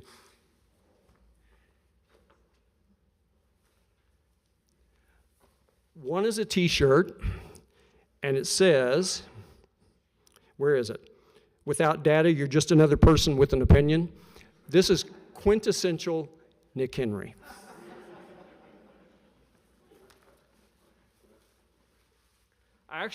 I saw this t-shirt several months ago, even before you asked me to give this talk, and I thought, that's got Nick Henry written all over it.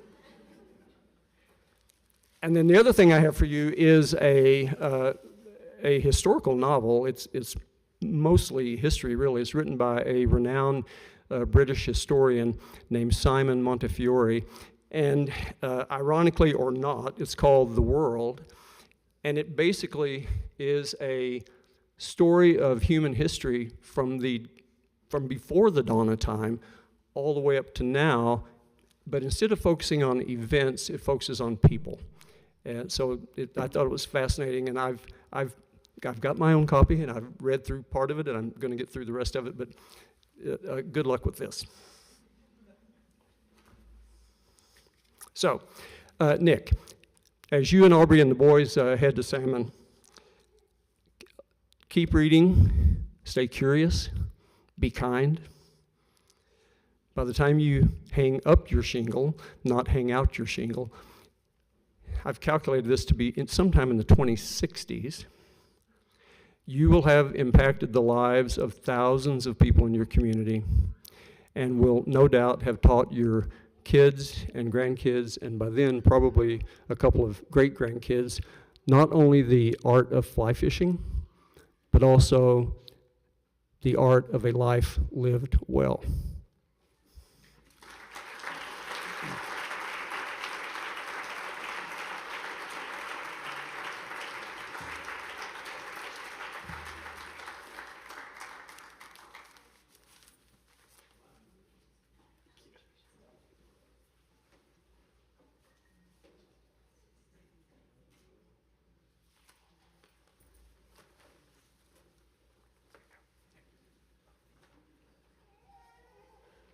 Dr. Vandegreen, I think you have the mic.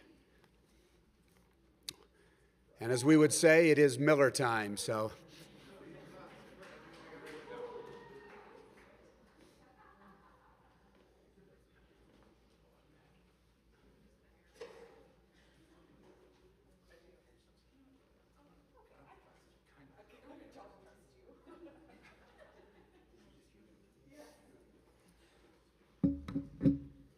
Hello. So I have the pleasure, I'm Phil Vandegreen, by the way. I have the pleasure to do the tribute for Trevor Miller. This is 782 words, which when you Google, equates to about a 5-minute speech. 750. I'm gonna see if I can probably blow past that, but. Anyway, so Trevor Miller, we all know him and love him. He's the cowboy turned dirty South with a mullet in the back. He's an okay guy. He was cute once. Trevor Miller was born to Gina and Steve Miller in Lincoln, Nebraska. On April 28th, 1994, 10 days after his due date. And I will just quick insert that his mom told me the impressive backstory to him coming to this world, which I didn't put in here, but it's impressive. Anyway, just trust me, okay? I'm a doctor. He and his brother Andrew, or he has a brother Andrew and a niece Hannah, and his father's household now, to me, and thanks to him bringing this up the other day, shall forevermore be referred to as the Steve Miller Band. And I don't know. And this will always play in my head now when I think of Trevor. So thank you. However, he would probably want me to play something stupid like a Nebraska fight song or something. Fortunately for him, I actually just thought of this, and I downloaded a complete album of Iowa classic game day songs. So I'm just gonna let this run in the background so we can all enjoy that. I'll get sick of it eventually, I'm sure I will. The good part comes soon. Go Hawks is what you would say right there, okay? All right, and I got tired of that faster than I thought it would, but Trevor grew up in Nebraska, which, as I've tried to allude to, is kind of a shady thing. But he's actually an okay guy, as I've already given him that mellow endorsement. He's always had a passion for sports, as Bob said. And probably several of these injuries arose from his passion in sports. Oh, that one wasn't supposed to come up yet. We'll come. They're all good, so we'll come back to them. Yeah, we'll start here. Several of his injuries arose from his passion in sports, which seemed to pique his interest in medicine and healing. And perhaps some of his injuries resulted in giving him giving 110% in everything he does. And but we'll never know. But it's an understatement to say that this kid will never give up on anything that he sets his mind to do. That was the nice thing his mom said. And I agree though. I agree, and I would say that he had to learn perseverance as a Nebraska fan. Somewhat delusional, as they are, but perseverant nonetheless. So, as a Nebraska fan, you kind of they still know this person called Tom Osborne. In fact, it's a very real thing to them, like a daily visual hallucination that keeps them going, and they need that in order to be relevant. Let's see. So actually, there was one picture of him before as an actual athlete. Here is another picture of him as an actual athlete, getting his inner Top Gun goose going. Is there a way I can just make these go? Okay, well, it's gonna be disjointed, which is not surprising, I'm sure. But I am from Iowa, which it's the better sort of golden state. It's actually our colors are golden, not death red, not black. So that's where I'm from. But being from the Midwest, we have some similar experiences. Both being Midwestern boys, I think we clicked on that some. He went to a college, an NAIA college called Concordia, just a college in Seward, Nebraska. And actually, we may have crossed some paths because I was the doctor for Northwestern College in Northwest Iowa. But this also sort of probably perpetuated him getting used to just being on a losing sports team, on the losing side.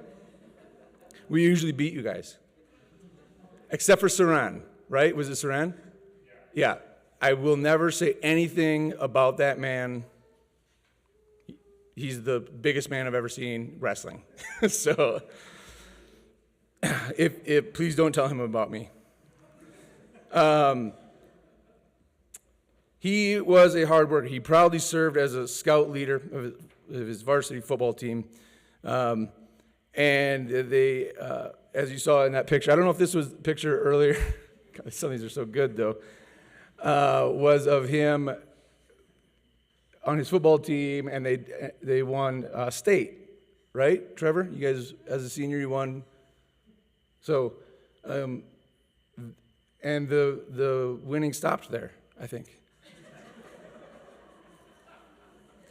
But he's always been, and he's always been a competitive person. Competition, just though his mom says, was not just reserved for the playing field.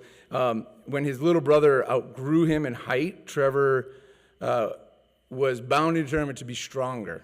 All right, so he put on a lot of muscle weight, so he couldn't be outplayed, and that ended up in some other medical sort of interest in Trevor causing many orthopedic visits to and emergency department visits for his younger brother as he sort of beat up on him, because that's what you do, you know. Tough love just has different looks when you're brothers. From Nebraska.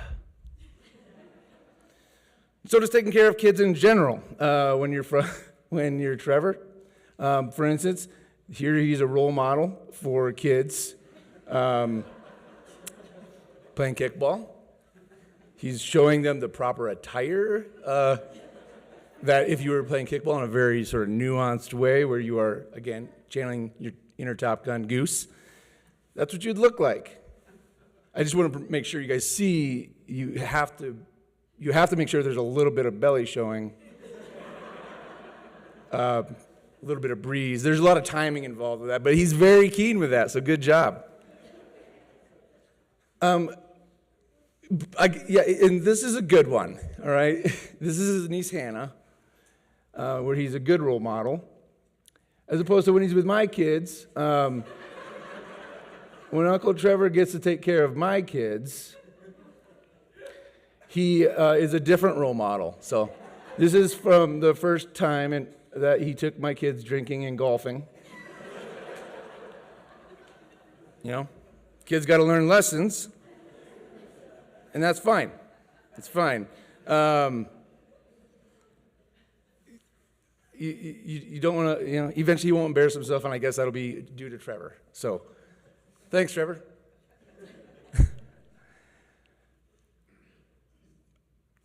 He likes to hunt. Anyway. I kind of got off here, surprisingly. I will say, even though he hurt his brother, and evidently caused a lot of trauma to his brother, I've never seen him hit or injure any of his patients that I know of. He's never done that. He actually, and honestly, he's shown me he really cares. He really does care about his patients, and most of them. But I've seen him with really, and for a moment here, don't worry, I'll take it back. But for a moment, I've seen him with very difficult patients that he truly cares about, truly goes out of the way. He takes time to listen to them, to work harder than when I would look at myself, wondering if I would have worked as hard as he did, to find solutions, which is big. And he does have a big heart. And it does really seem to be genuinely out of care for that person, out of an integrity for medicine, and just want to help people. It was inspiring enough to me that I almost played a video with the championship Nebraska team from way back, football team in the days of Tom Osborne, which his mom sent me a link to, and I'm sorry about that, I just couldn't. Which, as I alluded to, every Nebraska fan still uses to Tom Osborne being their man, they use that as some sort of claim to some sort of superiority. Anyway, I couldn't do it. I did not want to degrade the value of this speech, the integrity of it, with some delusion. So I didn't. So, and it's not about you, Trevor. It's not about you. Trevor is very intelligent, very humble. And I know I shouldn't do this, but I'm gonna. He's very intelligent, humble, which is why I cannot reconcile why he's a Trump supporter. Two characteristics which Trump lacks, but we'll tell you he's the best at. It's okay, people. He's given me plenty of flack. I'll show you some texts. He just didn't know I would eventually have this role. So here it is. Anyway. But he really, reading his notes, he's well thought out. He's very intelligent. And what I think is really great is the humility that I see with patients, and his willingness to come to us when he doesn't know, or not when he needs advice, and he's willing to ask that, and that's huge for growth. And the patients pick up on it that you're not a condescending jerk like most of us doctors, so that's good. And I've had many of his patients tell me that he is how much they love him, how much he listens to them. So it doesn't go without being seen. His mom did also know that he has a passion for food, and you can see that passion right here. This is at Judd's last year. He actually encouraged me to take this picture, which I gladly did because I knew it was going to come here. but one of the best burgers ever. I did want to end with a nice thing. And so okay, I got to make sure I get through all the pictures. And his mom sent this to me, and if I had emotions, I would probably cry, because I've really gotten to know Trevor and really have grown a friendship. Sorry, Trevor, I don't. Know that I care. This is from his mother. So Trevor loves adventure, travel, golf, and good food. Most of his friends know of his interest in country music, cowboy boots, and pickup trucks, too. He's a good guy, steady. He's worked against a fair number of obstacles to get where he is, as most residents do. What I've observed over his lifetime is that his greatest strength is the relationships that he builds wherever he goes. He's a loyal friend and chooses great people to spend his life with. He is a loyal friend, I'll say. He's very loyal. We are very proud of him and wish him the very best as he launches his career as Dr. Miller. So, congratulations.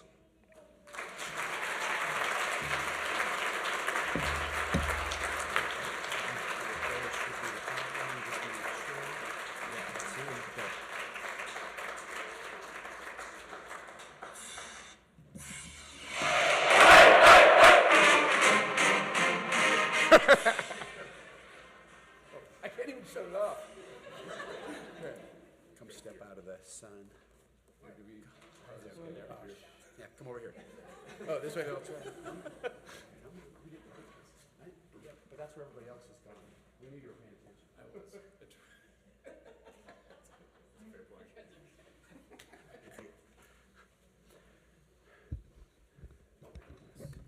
All right, Dr. Chagana Boyana, I think you are next with our next tribute. Oh, there she is, right? I'm looking back where you were.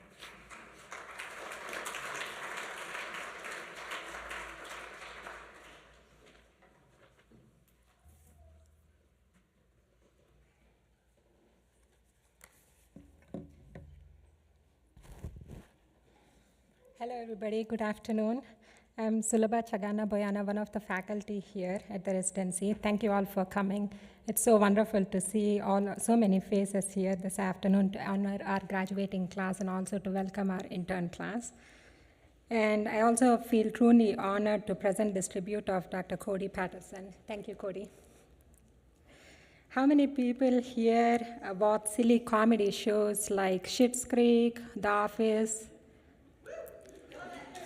All of that. Okay, yeah, me too. But what about Parks and Recreation? Okay, good job. Okay, that one was a little hard for me. I tried to watch that several years ago, but I couldn't get past the first 2 episodes. But when I spoke to Cody's family to write this tribute, I heard his nickname. Can anybody guess? Yeah, it's actually Ron Swanson. So I did a crash YouTube video course on the show, and actually I liked it. So I tried analyzing how Ron Swanson and Cody Patterson are alike. I mean, is it like the perfect hair? They do look a little similar. So that comment about the perfect hair is a true comment at one of the meetings.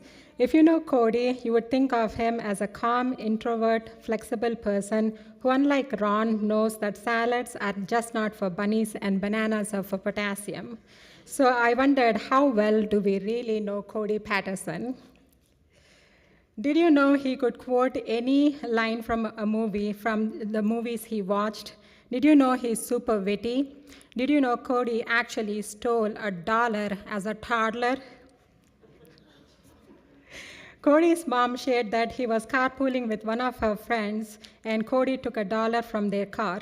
When asked, little Cody did admit to taking the $1. His mom drove back to his friend's house to return the $1, and she remembers how embarrassed Cody was. And I think he took that to heart, and never ever did he do that again, and that probably was the beginning of the very pleasant Cody Patterson we know. I think he just needs to repeat his residency so we can see his unhinged side of Cody. Just joking. He is the middle. So, anyways, Ron Swanson was born in St. George, Utah. He's the middle child of Craig and Debbie Patterson. He has an older sister, Lauren, and a younger brother, Kaysen. Lauren has great childhood memories of their trade-off plays with Barbies and Batman.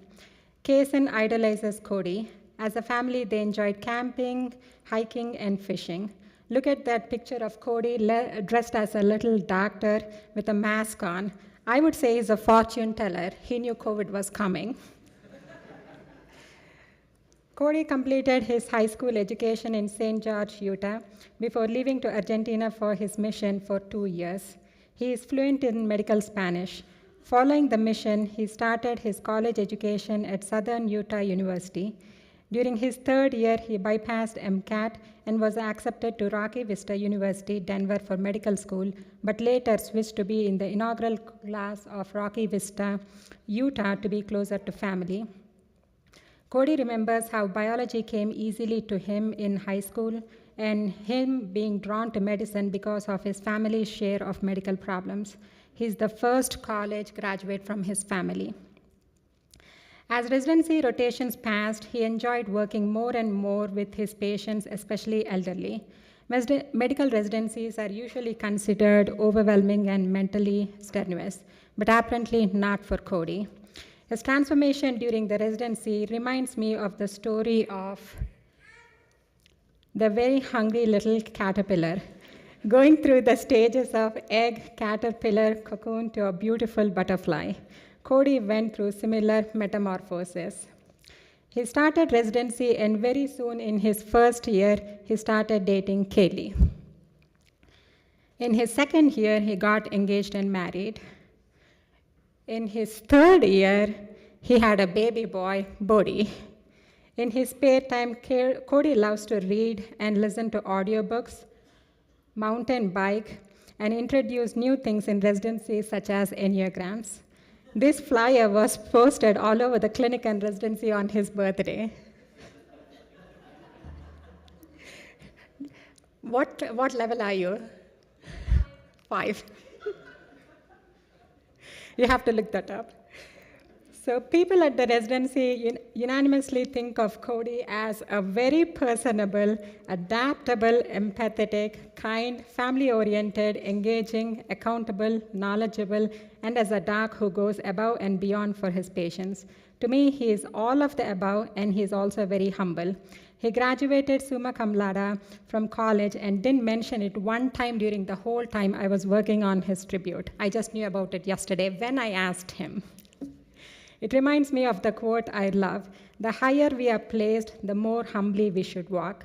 His family is very proud of who he has become, and his dad says, Cody was either an angel growing up or extremely good at covering things up. I'm still trying to get to the bottom of that, but I couldn't be prouder of the man he has become.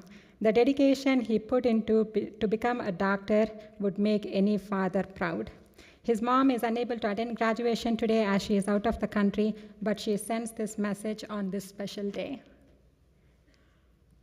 Hey, Cody, it's Mom. Where are you? Have you ate yet? Just kidding. Anyway, wanted to say congratulations. Super proud of you. We did it. I mean, you did it. But really, this has been a family affair for years, and we're so proud of you. Anyway, we'll celebrate when I get home. Love you. Post-graduation, he'll be staying in town and practice at Specialized Family Medicine Outpatient Clinic. With that, let's honor our Ron Swanson with some of his favorite food.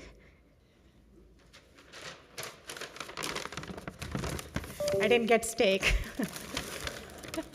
I got salad because they're just not for bunnies, and I got you some bananas for your potassium.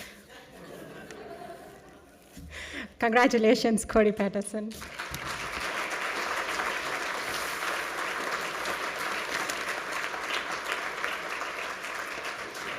Thank you. So now you have to say in Ron Swanson's voice. Are you ready to get your diploma? I'm not arguing with her. I'm getting over a sinus infection. It won't work.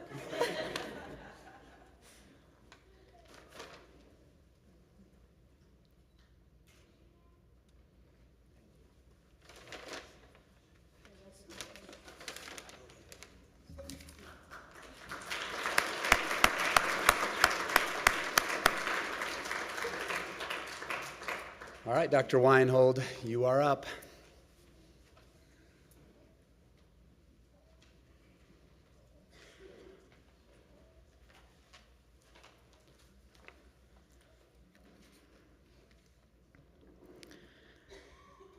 So it will surprise none of you in the room. This is a ski story. I may have been playing hooky from work on a Friday afternoon in March, free skiing up at Pebble, when a patroller told me he had met one of my new residents and her partner and giving them advice about the snow conditions. The match had been the week prior, so I knew I had a 50-50 chance of being right, or I could just text both of them. Shelby was in Florida. Katrina was at Pebble. In the usual fashion of finding fellow skiers, we connected an hour later.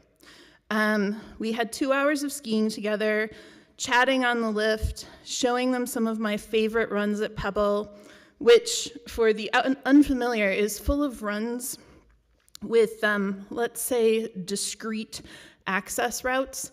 The trees in this photo are one of my favorite runs. It's called Way Out Woods, which I think is one of the first runs you actually took at Pebble. This photo was actually taken the day before we skied together. I took this coincidentally. And we ended the day with a tailgate beverage. Katrina and Quinn thought a ski day the perfect way to celebrate the match. And I definitely agree. Let me tell you how those 2 hours encapsulate everything. The obvious statement is that Katrina was there to celebrate the match, which implies all of the education leading up to that point. Diana, her mom, a second grade teacher,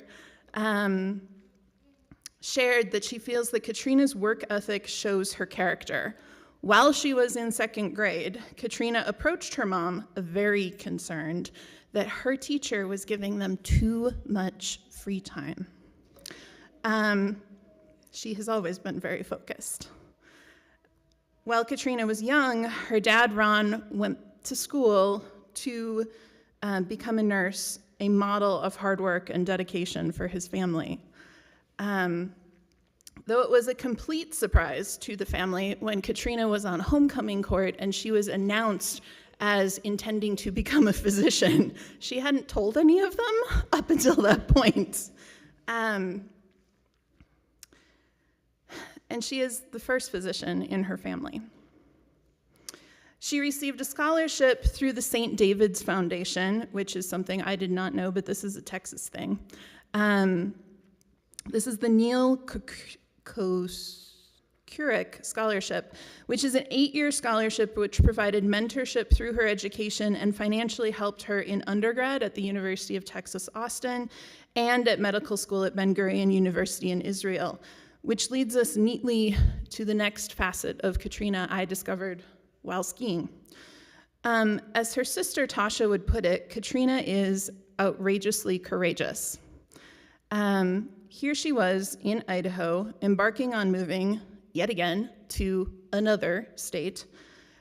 She'd forged her own path in high school and college, studying abroad in Costa Rica, volunteering in Kenya, Thailand, and Haiti, and then taking the leap to be one of 40 English-speaking medical students at Ben-Gurion University, learning Hebrew in order to connect to her patients. There she volunteered in the West Bank with Physicians for Human Rights. That day on the chairlift, I saw a glimmer of this. Katrina's compassion, her caring, her ability to be empathetic for her patients, to build strong connection. As Quinn put it, she can really see people. Sitting on that tailgate together, I already saw that too. The least obvious nuance of that day to the outsider is that the woman bumping down moguls behind me that afternoon had only seriously been skiing a little over a year. Her dad pointed out that she was a committed athlete in school, playing volleyball, varsity basketball, and softball Her batting average was 4.7, which was over her GPA of 4.6. As well as cheering and marching in the drum line. His advice has always been to keep your eye on the ball. And she clearly applied her focus to physical as well as intellectual pursuits. She started water skiing when she was age 4. But she only alpine skied on some occasional family vacations until COVID left her with spare time to devote taking advantage of a season pass at Snow Basin to perfect a new skill. And now she is the one to suggest an off-piste black run. This is Katrina and I not skiing off a cliff together in Tahoe. That sign literally says cliff. We did not ski off of it. She used her resilience to turn a pandemic into the chance to hone new skills. I have to say thank you to Katrina's family, Ron, Diana, Sarah, and Tasha, for lifting each other up when things got hard, for encouraging your girls to do anything, for modeling what it is to put good out into the world. And to Quinn, for being her stalwart support throughout residency. Katrina felt like our post-match ski day was an affirmation that the ISU Family Medicine residency was meant to be. I can only say how lucky we are to have played a part in teaching you. You came to us with work ethic, outrageous courage, compassion, and resilience, and now you will go into practice in Ogden at a federally qualified health center, turning your focus to the patients who need you most. Together with your family, I'm unbelievably proud.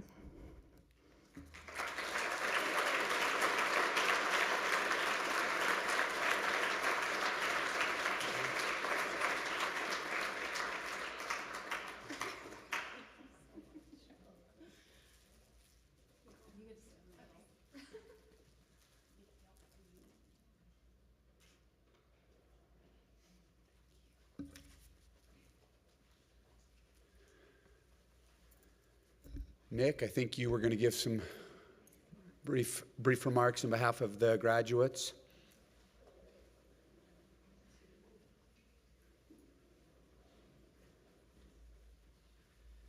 I was told I could be very brief. We've had a lot of help over the course of the last 3 years as this graduating class, spanning from multiple different specialties and hundreds of different people who've helped us out with our education. And we just wanted to give a round of applause to those who have helped us.